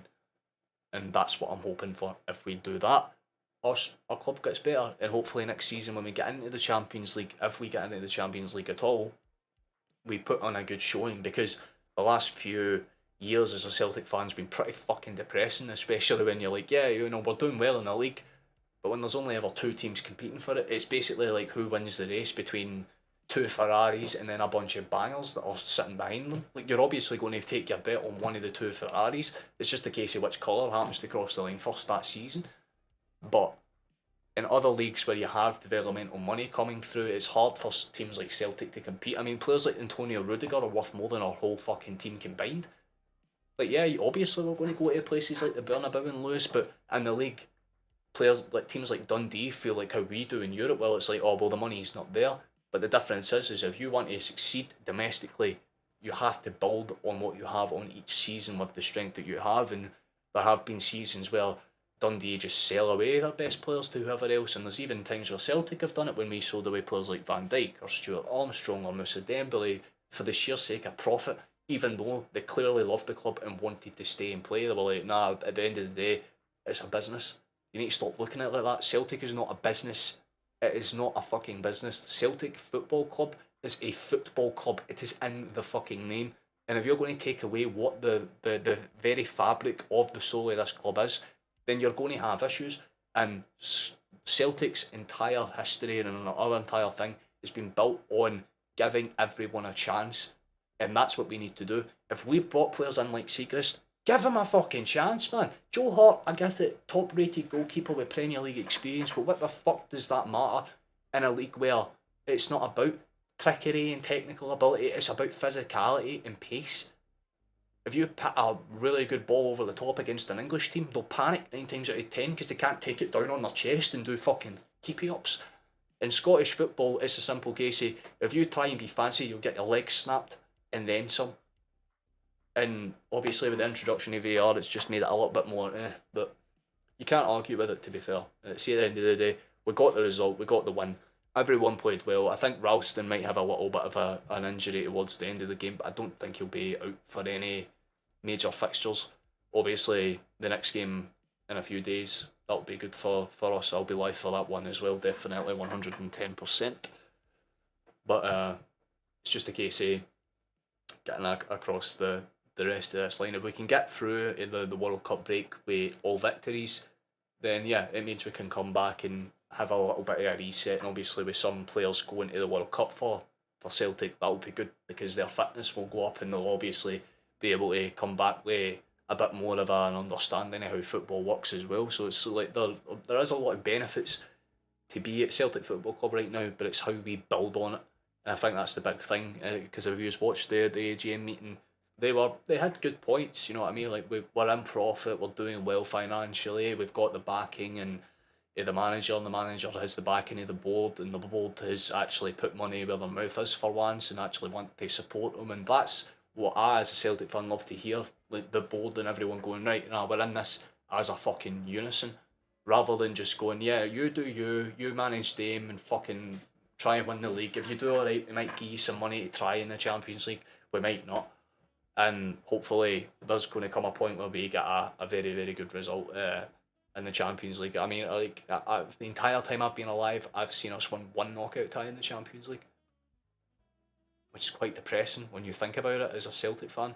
But that's how it goes. I mean, I don't have any expectations, but I know people like my dad, people like like older generations that'll be like, no, there was a time where Celtic actually used to give teams games, and even as a kid I used to sit there and go, oh cool, I remember when we used to beat teams like AC Milan when they were champions, and Man United when they were like in their prime, you know what I mean?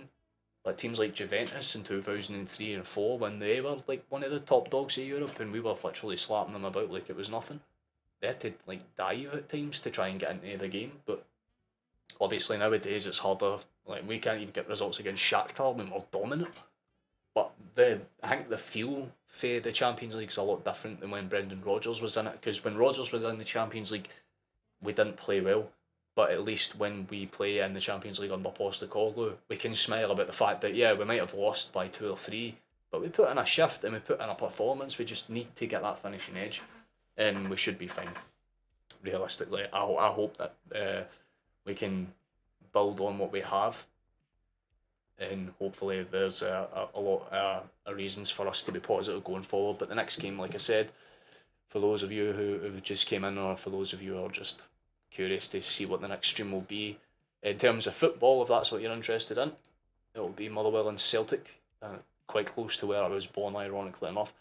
But that's a pretty important match for Motherwell because they'll be looking to carry on their form and push themselves into the top 6. Celtic obviously will want to keep their winning form up and running. So that's the goal for that one. Obviously, the games after that as well, the Livingston match on the 12th, that will be the next one, and then obviously the go on break for the World Cup. So it's a pretty interesting one, but there's one final look at the table. Very interesting as it stands. Dundee really need to pick up their form, otherwise they're not going to be doing very well for the rest of the season. But to those of you who have came in and sat around, and for those of you who have stayed around to listen to me ramble for half an hour or so after the match, I do genuinely appreciate it. Obviously, you can feel free to subscribe while I go to the outro screen and things like that, but if football is all you've came for, then this stream's basically wrapped up and done. But thank you so much for watching. Thank you for coming along and enjoying it. Celtic are still the best club in Scotland and forever will be. It doesn't matter what anyone says. Rangers can win 20-0 tomorrow and I wouldn't give a shit. But Freelancer. Oh, that's actually a good song for Bob's. Hold on, I'm going to turn this up a little bit. That's a bit loud. Yeah, I might be streaming Football Manager or something in between it, or I might do that on Twitch, so that might be a thing. But thank you so much. If you're Scottish and you're going out to enjoy your bonfire tonight, I very much hope you do, because that's what I'm going to do. I'm going to go down to my mother's and watch a giant pile of wood burn for 3 hours. That is going to be absolutely fun. But we got our victory. We're the best team in Glasgow, best team in Scotland, probably the best team in the world when we can finish. But Bopper song, to be fair. Thank you everyone for coming in, genuinely appreciate it. Easily one of my more successful streams, so if you want to come in and join me for the next one, very much appreciate it if you would come and give me a little bit of company, but if not, then thank you for coming into this one. But for now, I am going to go. Fireworks have literally just started going off around here as well, so it could have picked a better time for it to start. But thank you all for coming in. Feel free to leave likes or whatever. I don't even want to open up the stream to see how it's doing, but I think it's done pretty well because the consistency of the views has been great. So this is why we're the best club. Celtic best team in the world. Exactly fucking right, sir. Exactly fucking right. You have said it better than anyone else could have. Well, we're going to find a decent outro song. We'll have this one on. And then when the next one comes on, that's when I'll end it. So we've got 2 or 3 more minutes so I can hit that 2:40 mark. So, pog.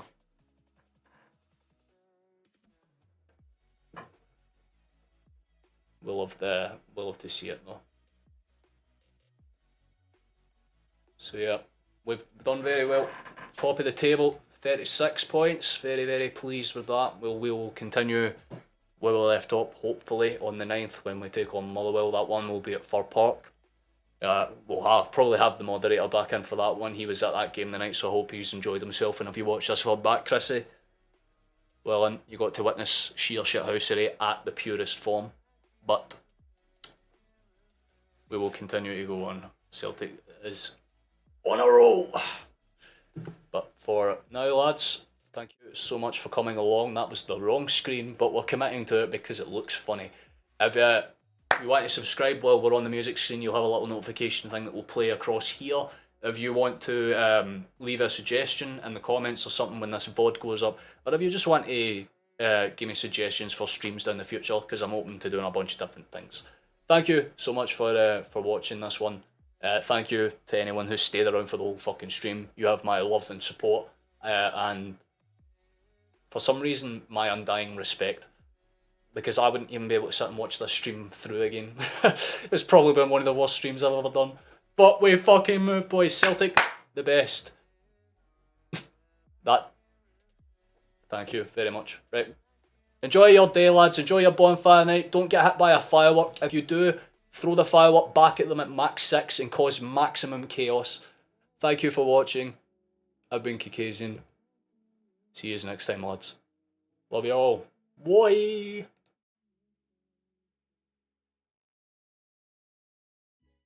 That was the wrong screen. We'll try again. Goodbye. Love yous all.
You can go away now. Bye. See you later. Enjoy your night. Stop